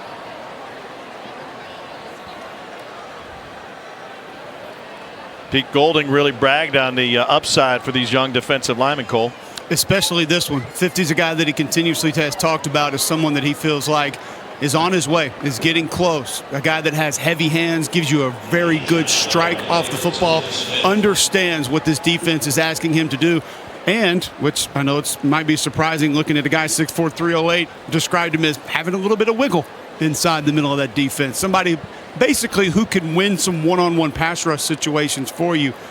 Pete Golding was relying on Tim Smith to become a very important part of this Alabama depth, and looks like he's going to hop up and hopefully be okay as Jeff Allen and that training staff take care of him. Cole, you played offensive line. Can you describe to everybody sitting on the couch right now what heavy hands means? It means when a defensive lineman comes off the ball and he strikes you and he can essentially keep you away from him. Now, you got heavy hands. Like, you get your hands on me, and there's not a lot that I can do. I can't push you. I can't readjust and get my hands inside of you. You can grab me and hold me away from you, and then you are in control of me. So strike and shed is how Alabama defensive linemen two-gap. So they'll hold an offensive lineman out in front of them. You shed one way and play left. You shed the other way and play right. Ty Keys steps up, lobs it down the sideline, incomplete. You know, having those heavy hands, you mentioned it, Cole, of be able to control an offensive lineman, teams that run the football really well. That means those guys can't get off on double teams. That means your linebackers, Christian Harris, Henry To'oTo'o, aren't covered up as much, allows them to make more plays. So those heavy hands may not always show up in the stat column, but man, you got a guy like 50, a guy like Phil Mathis, number 48 down there, that's important. Jalen Moody now in the game at linebacker. Henry To'oTo'o getting a breather here late.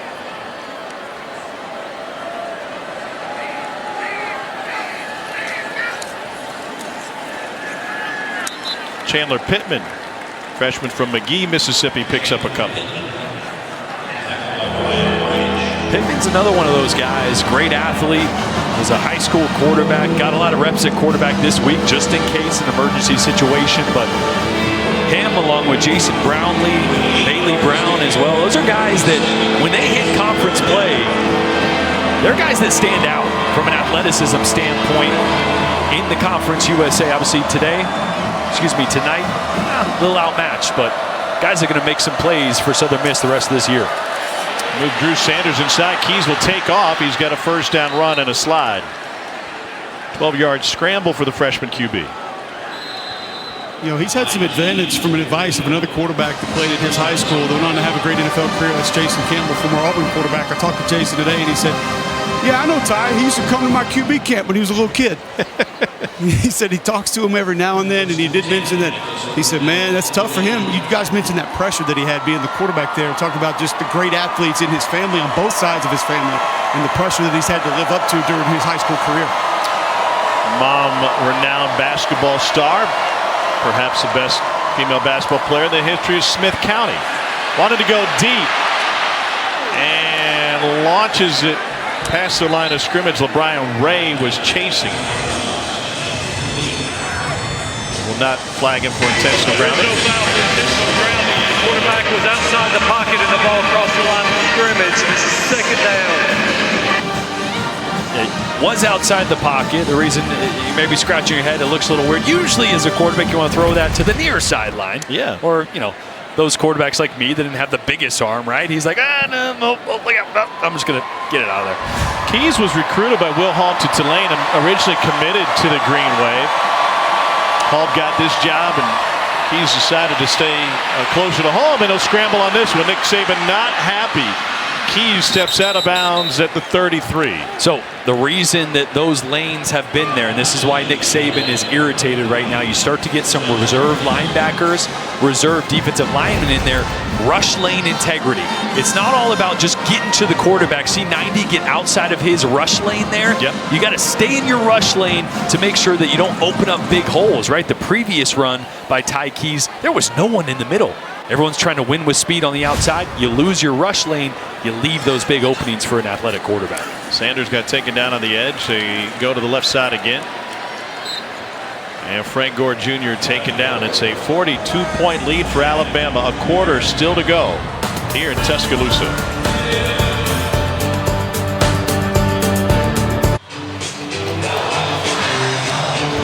Let's take a look at our 15 minutes or less, brought to you by Geico and Will Anderson, impactful player from the jump tonight. Yeah, one of the more talented defensive linemen in the entire conference. Guy that's going to be a high draft pick at some point in his career, and he's done a great job against the quarterback option, attacking the mesh.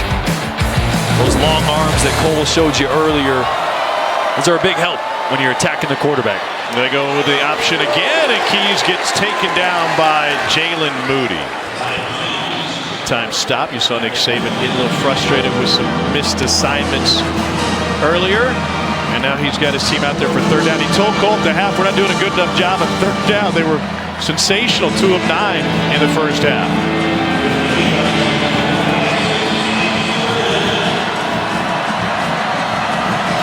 Still coaching. Shot to the end zone.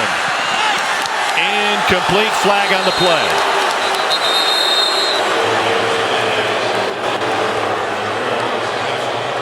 Carry is Cash to the intended receiver. On the defense, number 28. Josh Jobe, flag for PI. And it carries an automatic first down. Jobe flagged last week against Alabama as well. He was telling Joe, play off. Got help coming from the inside. Again, this is the brilliance and the reason that Saban is able to develop these players, get the most out of his teams. It's 49-7. Yeah. And honestly, you wouldn't know if it was 7-7, 49-7, 100-7. He coaches the same way, down in and down out, no matter what. Goes back to the way he looked at cut-ups of guys when he was in the league.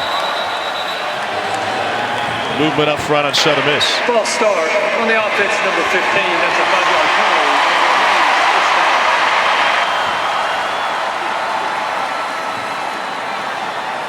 And of course, Nick Saban works with the Alabama defensive backs every day.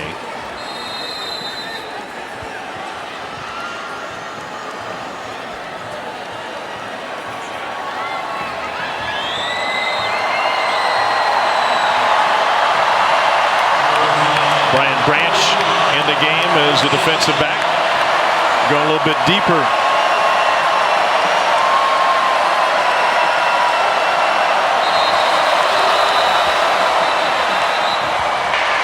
Timeout, Southern Mississippi. Southern Miss will take a timeout, down by 42. Will Hall says we got to get this moving. He's got a freshman at quarterback, and that freshman at quarterback is playing against perhaps the best of all time to do it, not just in college football, but you put Nick Saban up against the best coaches in sports history, and he can more than hold his own. I'm a fan of the soundtrack for that. Belichick 6 titles. Saban's got 7, including 1 at LSU. John Wooden picked up a bunch at UCLA. And there's Phil Jackson. Lakers and Bulls. Got a few. Card. Look at Bill. Bill looks a little sour. Yeah. Well, Tom is in Tampa, so. I can see why he would be. All right, who's the real go? Tiger, 15 major championships, but he gets multiple cracks at that every year. Tom is in Tampa, where he picked up number 7. Nick's got 7, and Michael Jordan was watching some golf this morning with cigar and coffee at 8 a.m. Breakfast of champions, I suppose. Is that not how you started your day today? No, I did. You got up earlier than I did.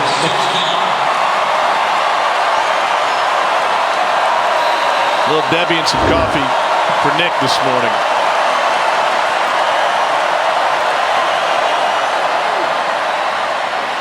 Room for Pittman. Good blocking on the edge. It's a pickup of 6. Especially down here in the red zone. Keep an eye on Ty Keys and his mobility. It's a nice zone read there. They call a pass play last couple times. Keys scan the field and then takes off and uses his legs. Let's see if Alabama maybe spies him down here in the red zone. Maybe Christian Harris stays in that box, plays with eyes on number 5 here. That's number 8 in red.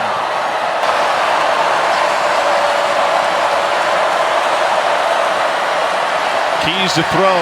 End zone tipped and caught. A Southern Miss touchdown for DeMarcus Jones.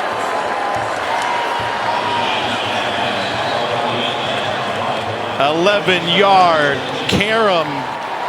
And it wasn't Christian Harris. It was actually Jalen Moody who was spying. You can see 42 right here, spying the quarterback. Where is he? He gets his hands on the ball, and just an unfortunate tip right in the direction of DeMarcus Jones. Christian Harris there in coverage, and didn't make Saban too happy there. That was a long drive, 12-play, 84-yard drive for Southern Miss early in the 4th quarter.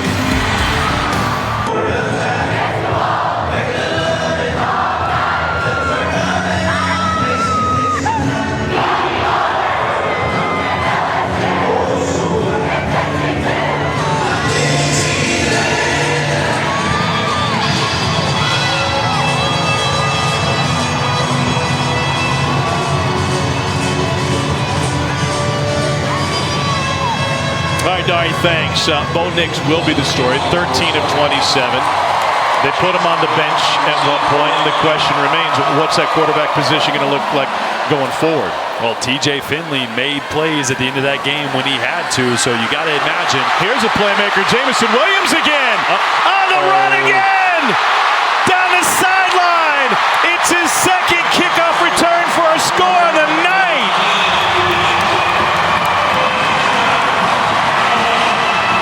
That was nearly 83 yards after a 100-yard return to open the game.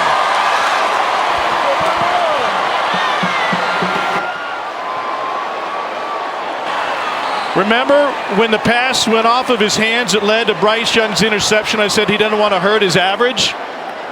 3 touches, 264 yards for Jalen Billingsley tonight. That seems like a good average. If I could make a PSA to every SEC team right now, do not kick the ball to number 1. Under any circumstances, just don't do it.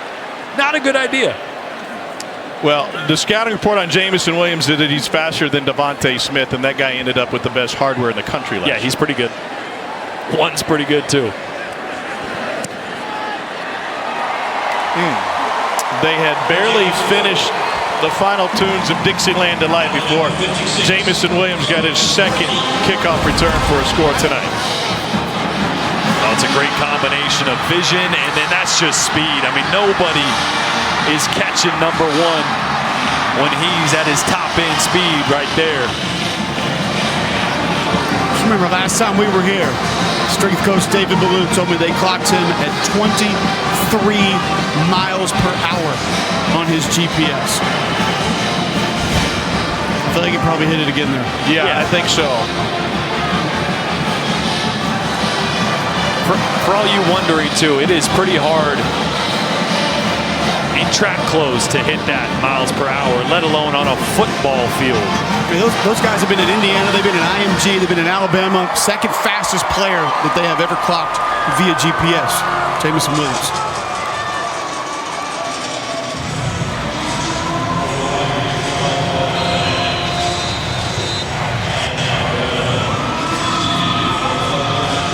Man, oh man.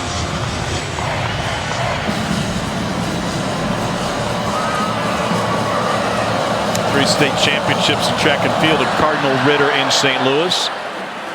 State record for the 300-meter hurdles. He never stopped. All right, so Nick Saban's got some weapons, huh? Did you say Yeah, I mean, come on. It's an embarrassment of riches, right? I mean, you look at what left. Devontae Smith, like, how are they going to replace a guy like Devontae now? I'm not saying Jamison is him yet, but he is uber physically talented, probably more so than Devontae as his route running comes along, savviness. He's going to be dangerous. So, yeah, they've reloaded completely on the outside. I think it's fair to say and to see that this Alabama wide receiving core is getting better every game.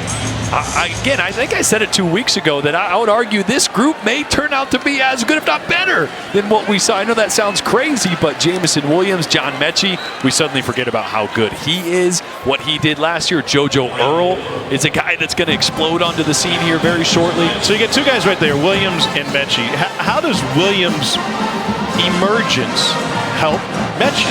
It absolutely helps. I mean, think about last year, all attention was on Devontae Smith.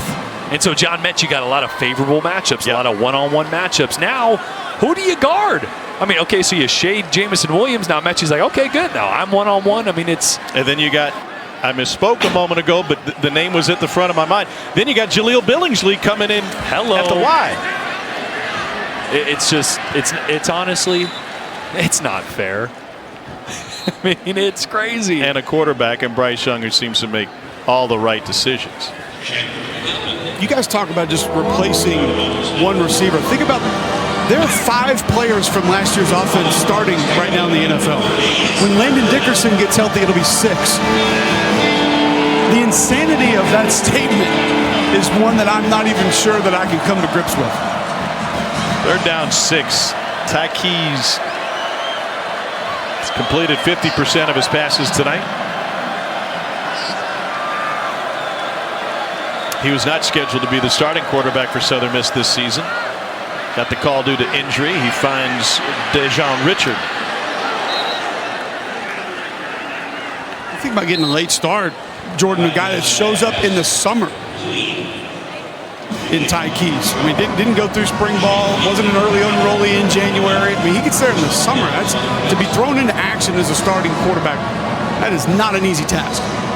And I think they're going to flip on the film tonight on the way home and tomorrow as a team. And I think they're going to be pretty pleased with how Tykees has played in a lot of adversity. He's made some big-time throws. His decision-making has actually been really good. And that was something that struggled a little bit last week in his first start against Troy. He's got a ton of talent. I think he's going to be a heck of a player in Conference USA and a guy that can really help take them to the next level, take that next step as a program. Well, Trey Lowe had been the starting quarterback, West Virginia transfer, who's Grandpa was an All-American here at Alabama back in the day. Lowe is out with a foot injury. And it remains to be seen how soon he can return. But Ty Keyes getting some valuable experience here early in the season for Southern Miss.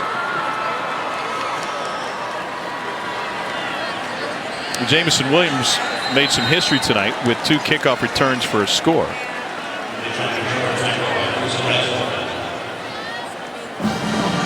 First player in Alabama history with 2 kickoff returns for a touchdown in the same game.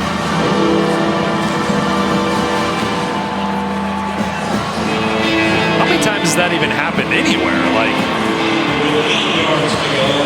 not very often. Darius Sims did it for Vandy back in 2014. I remember that.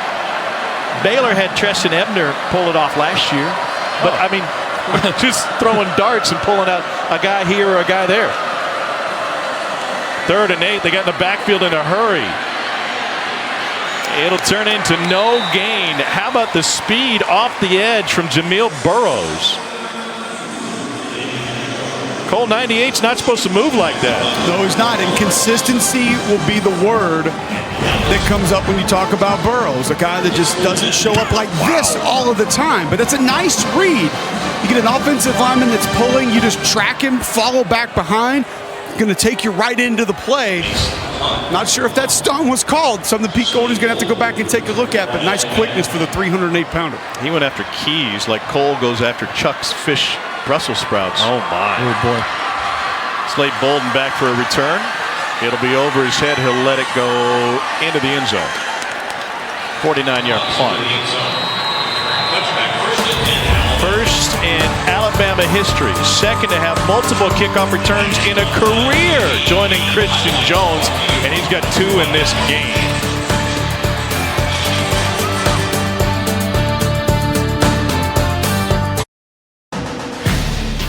SEC Saturday Night is presented by T-Mobile, the leader in 5G, America's largest, fastest, and most reliable 5G network.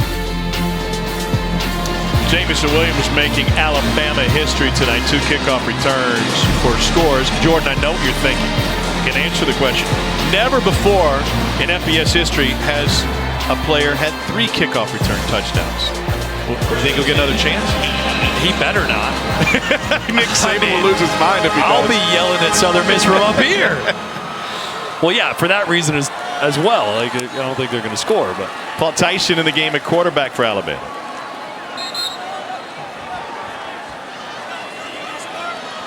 Trace Sanders gets a couple.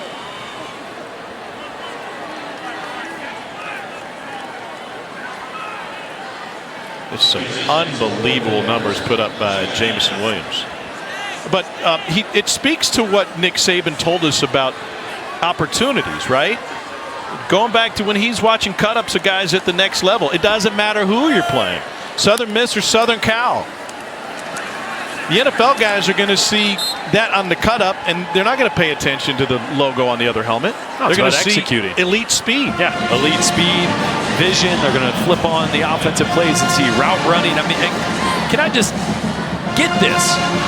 He needs 2 more receptions to match his career total at Ohio State. Career. It's amazing. It's amazing that he wasn't utilized. He comes here and he's one of the best already. 3rd and 6 for Paul Tyson. Chase from the pocket, and that one incomplete.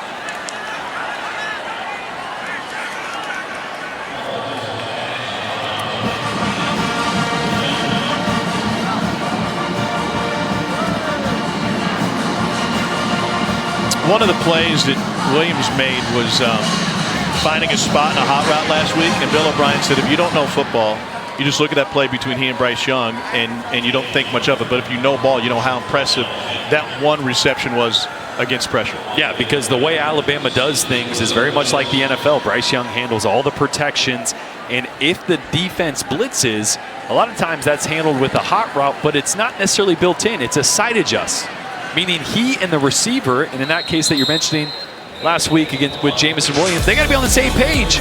They've done that already. You know who's on the same page? All of us with our jackets. We'll talk about that after this.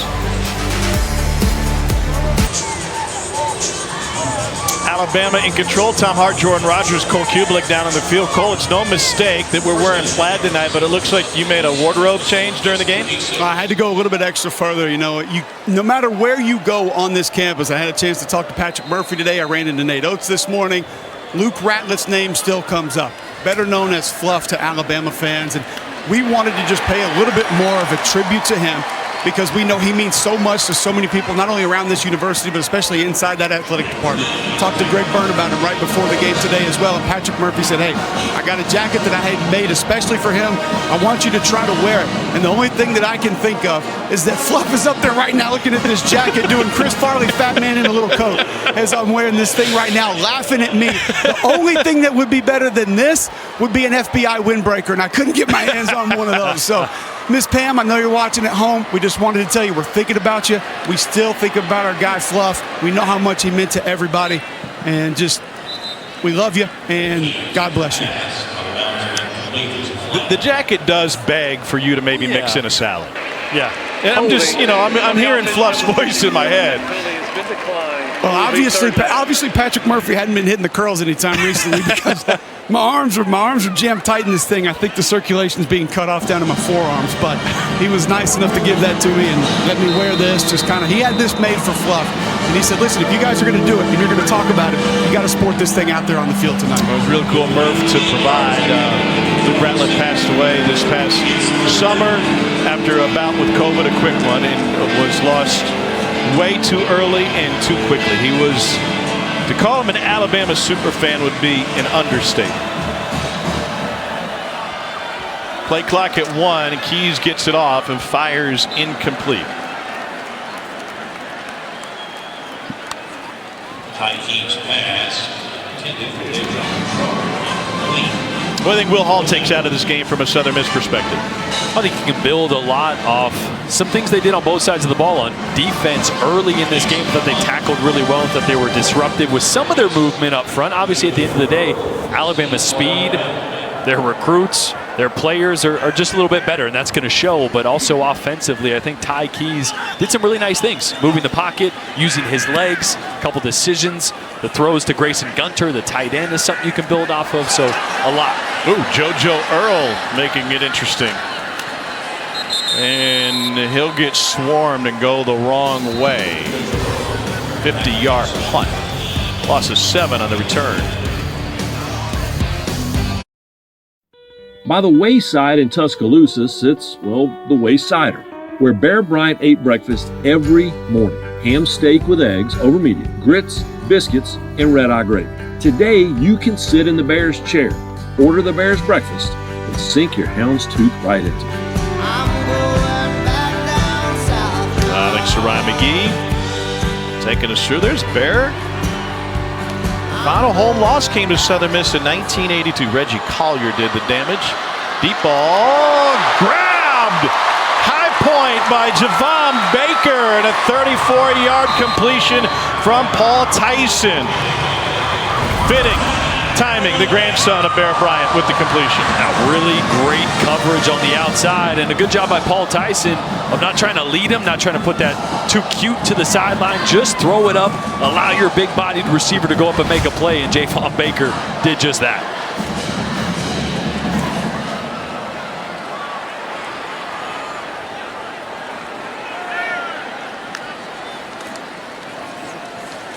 Here's Trey Sanders. And Trey Sanders has been through a lot, Cole, to get back on the field and contribute. I don't think there's any doubt about it. So from that car accident almost a year ago, and just to have to battle back from the things that he did, certain people telling him they weren't sure if he was ever going to be able to play football again. And the resiliency that he showed with Jeff Allen and that strength organization, and obviously the medical staff here at Alabama, to be in this football game right now is remarkable. Pelvis injury, internal injuries to multiple organs. 2nd and 7. Here's Sanders. You know, Tom, when you hear Nick Saban sort of gush about what a young man has overcome, you know it's pretty serious. And he did that with us when we spoke to him, just saying You know, you guys, I don't think people even really understand, even though they know what it is and they've heard it described, people still just don't have an idea of everything he had to overcome and how bad his situation was when he arrived back on campus and knew what he was facing.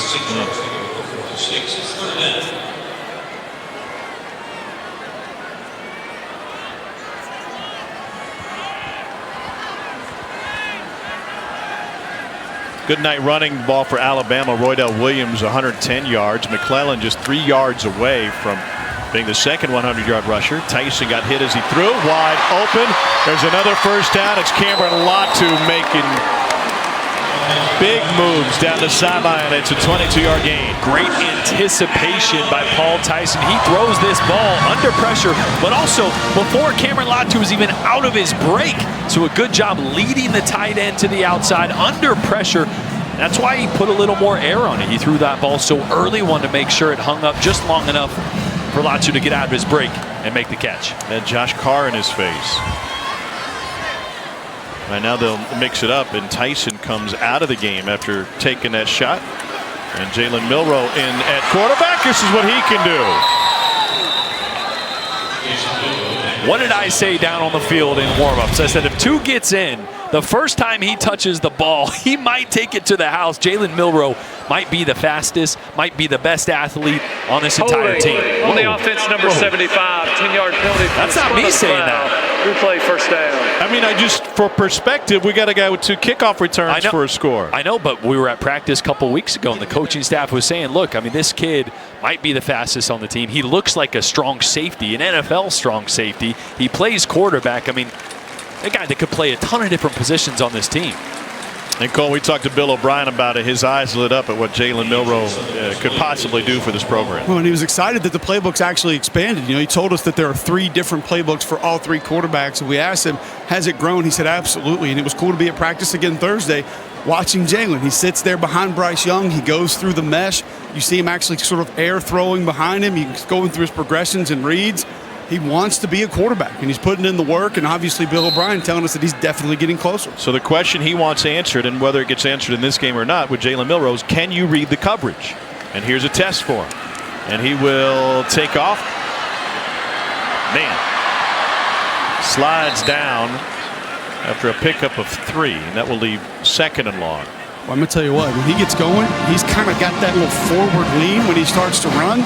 It looks very familiar to another number 2 that played here about 2 decades ago. By the way, note on Bryce Young tonight, he completed 91% of his passes. He'll be the first player in Alabama history to complete 90% of his passes and throw 5 passing touchdowns in one game.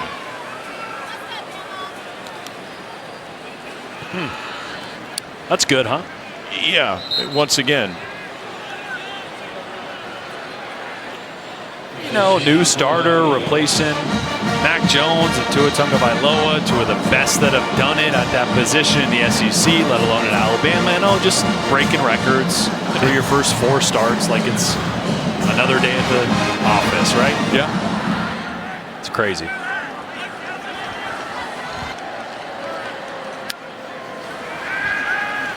When we talked to O'Brien, and he's going to go deep into the end zone, a flag on the play, and it's caught by Baker. 24-yard touchdown strike. Bill O'Brien said if you're a quarterback and you don't understand protections, you can't play. He's proven now tonight he can't play. Yeah, had a blitz coming up the middle, understood that it was going to get picked up, and then throws a great dart to the outside to Baker, who fights through the really hand-checking there from Rayshawn Mitchell on the outside to make another great play in tight coverage.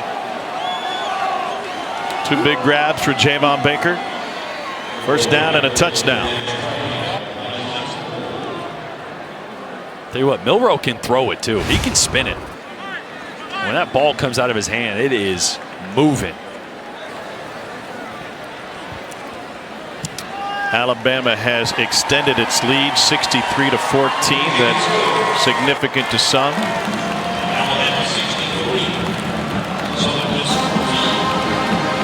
And they got a big one on deck. Let's take a look at the road to the championship, brought to you by Mercedes-Benz.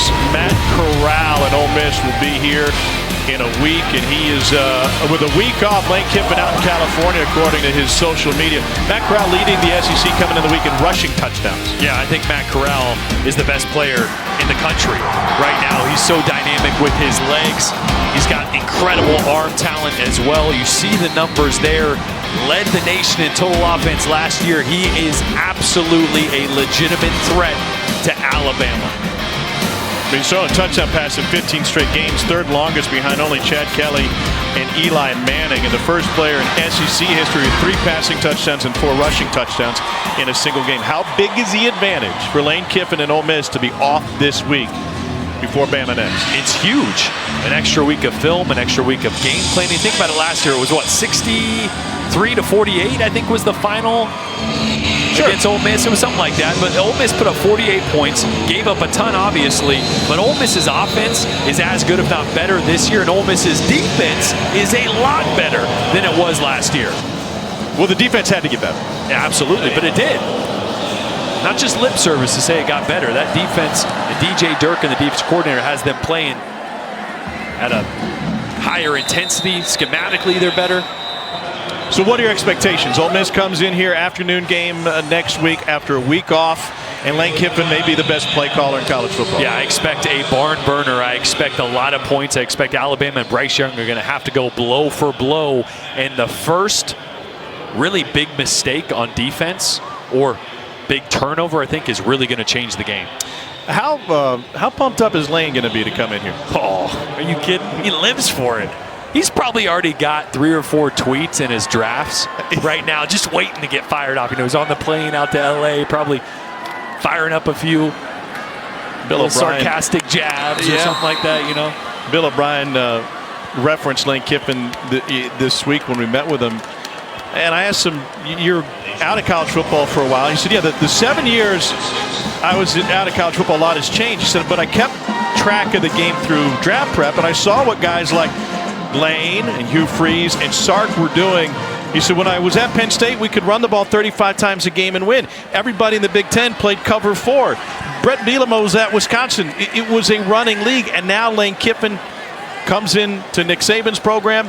They decide to rehaul the entire offensive attack, and what college football turns into a copycat league too, right? And now all of a sudden everybody going more up-tempo, and Bill O'Brien took note of that. More up-tempo, and I think one of the staples of Lane Kiffin, Ole Miss, and also let's not forget Jeff Levy calling a majority of the plays as well, is an unbelievable play caller. The staple is a lot of misdirection and eye candy pre-snap, at the snap, and that is one thing that Alabama and the linebackers did struggle with, some of the movement across the formation last week from Florida. So that's something they're going to have to get shored up, because Ole Miss will bring a lot of it next week. I want to talk about Alabama's defensive presence in a moment, especially next week with as many plays as Ole Miss is going to run. But Bill O'Brien said, I don't mean this in an egotistical way, but when I was coaching at Penn State, I didn't really need a call sheet. Yeah. They weren't going to be multiple defensively, so whatever I had, I knew already what was going to work and what wasn't. You face more diverse defenses. Now all of a sudden, all right, we got to go down the list and find what's really going to work. All right, we got to have answers, right? Yeah. And that's what has changed so much in college football from really when Bill O'Brien, as you mentioned, was at Penn State to now, both defensively and offensively. The tempo is faster, but it used to be when the tempo was fast, things got simpler. Right. It's not that case, anymore. People have caught up to the tempo. That's normal now, so you're able to be more exotic and more diverse on both sides of the ball with the pace still going fast, and that's what Ole Miss will do next week. Nick Saban instructed JoJo Earle to take a fair catch on this punt. Won't get a chance to do that. Alabama will take a knee in a moment. Hey, thanks to Wheels Up, helping make travel easier. Jordan was at Nation in Columbia, South Carolina this morning, here in Tuscaloosa tonight.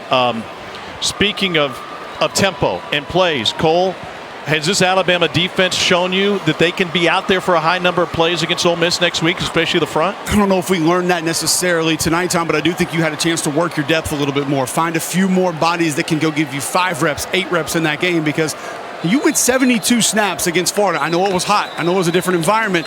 but you were gassed out a little bit in the fourth quarter of that game. I would be concerned about that. Now, is the weather going to be a little bit cooler? Maybe. Still going to be a 2:30 game, and you're going to be talking about a team that wants to run 100 plays in that game. So some of the depth, some of the bodies that got in tonight might have to play a critical role in that game against Ole Miss next week. By the way, I know it's still early in the season. We'll just be into October, but that could be a Heisman-defining game between the two Heisman favorites next Saturday afternoon. Alabama took care of business in more ways than one tonight. Nick Saban's team got multiple kickoff returns for a touchdown from Jamison Williams, including the opening kickoff of the game. They put up 63 points, including 42 in the first half. Bryce Young completes 91% of his passes, 5 touchdowns and a pick. He threw for 313.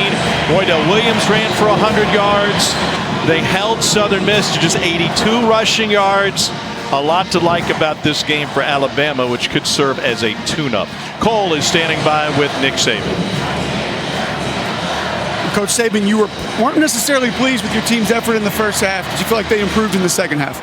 No, I thought we played a good game today. I thought we played with intensity the whole game. We played with good energy, which is what we were trying to, do in this game. Doesn't matter who you play. It was really about us and how we played and how we improved as a team. So I thought we did a lot of good things in this game, so hopefully we can build on it. Specifically, execution on defense. Did you see more of what you wanted to see in this game as opposed to maybe last week? Well, they did a lot of stuff we didn't practice, all that orbit motion and getting in two-back, kind of option type stuff. I thought our players did a pretty good job of adjusting to it. We messed it up a couple times in the first half, but in the second half, I think we played a little bit better. Coach, I just want to commend you. You've done an excellent job coaching up Jamison Williams in the return game. How do you do that? Well, we don't have to coach them much. We just do a good job of blocking. All right, so it does help when we do a good job of executing. So we thought they over-squeezed a lot, so we bounced to the field in the first play of the game, and he ran for a touchdown. So, he's an electrifying player, and he made a lot of good plays in this game. Thank you, Coach. All right, thank you. Nick Saban confirming nothing happens by accident around this program. They saw the look. They got it. He started off 7-0. They never stopped. That's the story from here. Dari, it's all to you.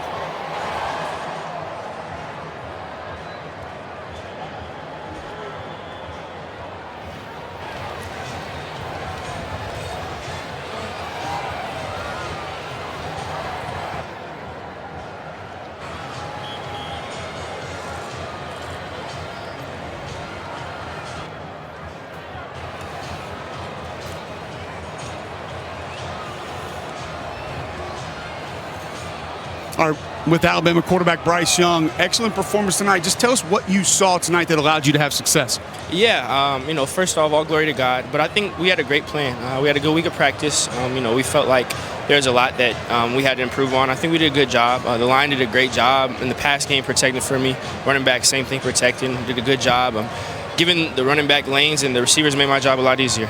The coaching staff emphasized to us that play action, maybe not so much RPO, but play action was going to be more important for you guys in this game and then down the road. Felt like you had success with that. Why is that so much different for why you and your offense can have success? Yeah, we really emphasized trying to be balanced, and we felt like that was an area that we definitely could improve on from the first couple of games. So it was a little bit of an emphasis in practice. I think we did some good things. Get to watch the film, see what we can improve on. But we want to just make sure we're as well-rounded as we can be. Southern Miss Golden Eagle came over and dapped you and said congrats after the game. Is that the first mascot to congrats you after a win? That is actually that's a first. That's a first. But they're a really good team. Good program. Had a good scheme coming in. So this is a good win. This is one that we want to make sure that we can build off of, and again watch the film so we can improve off of, and then keep it going next week. Thank you, Bryce. Thank you.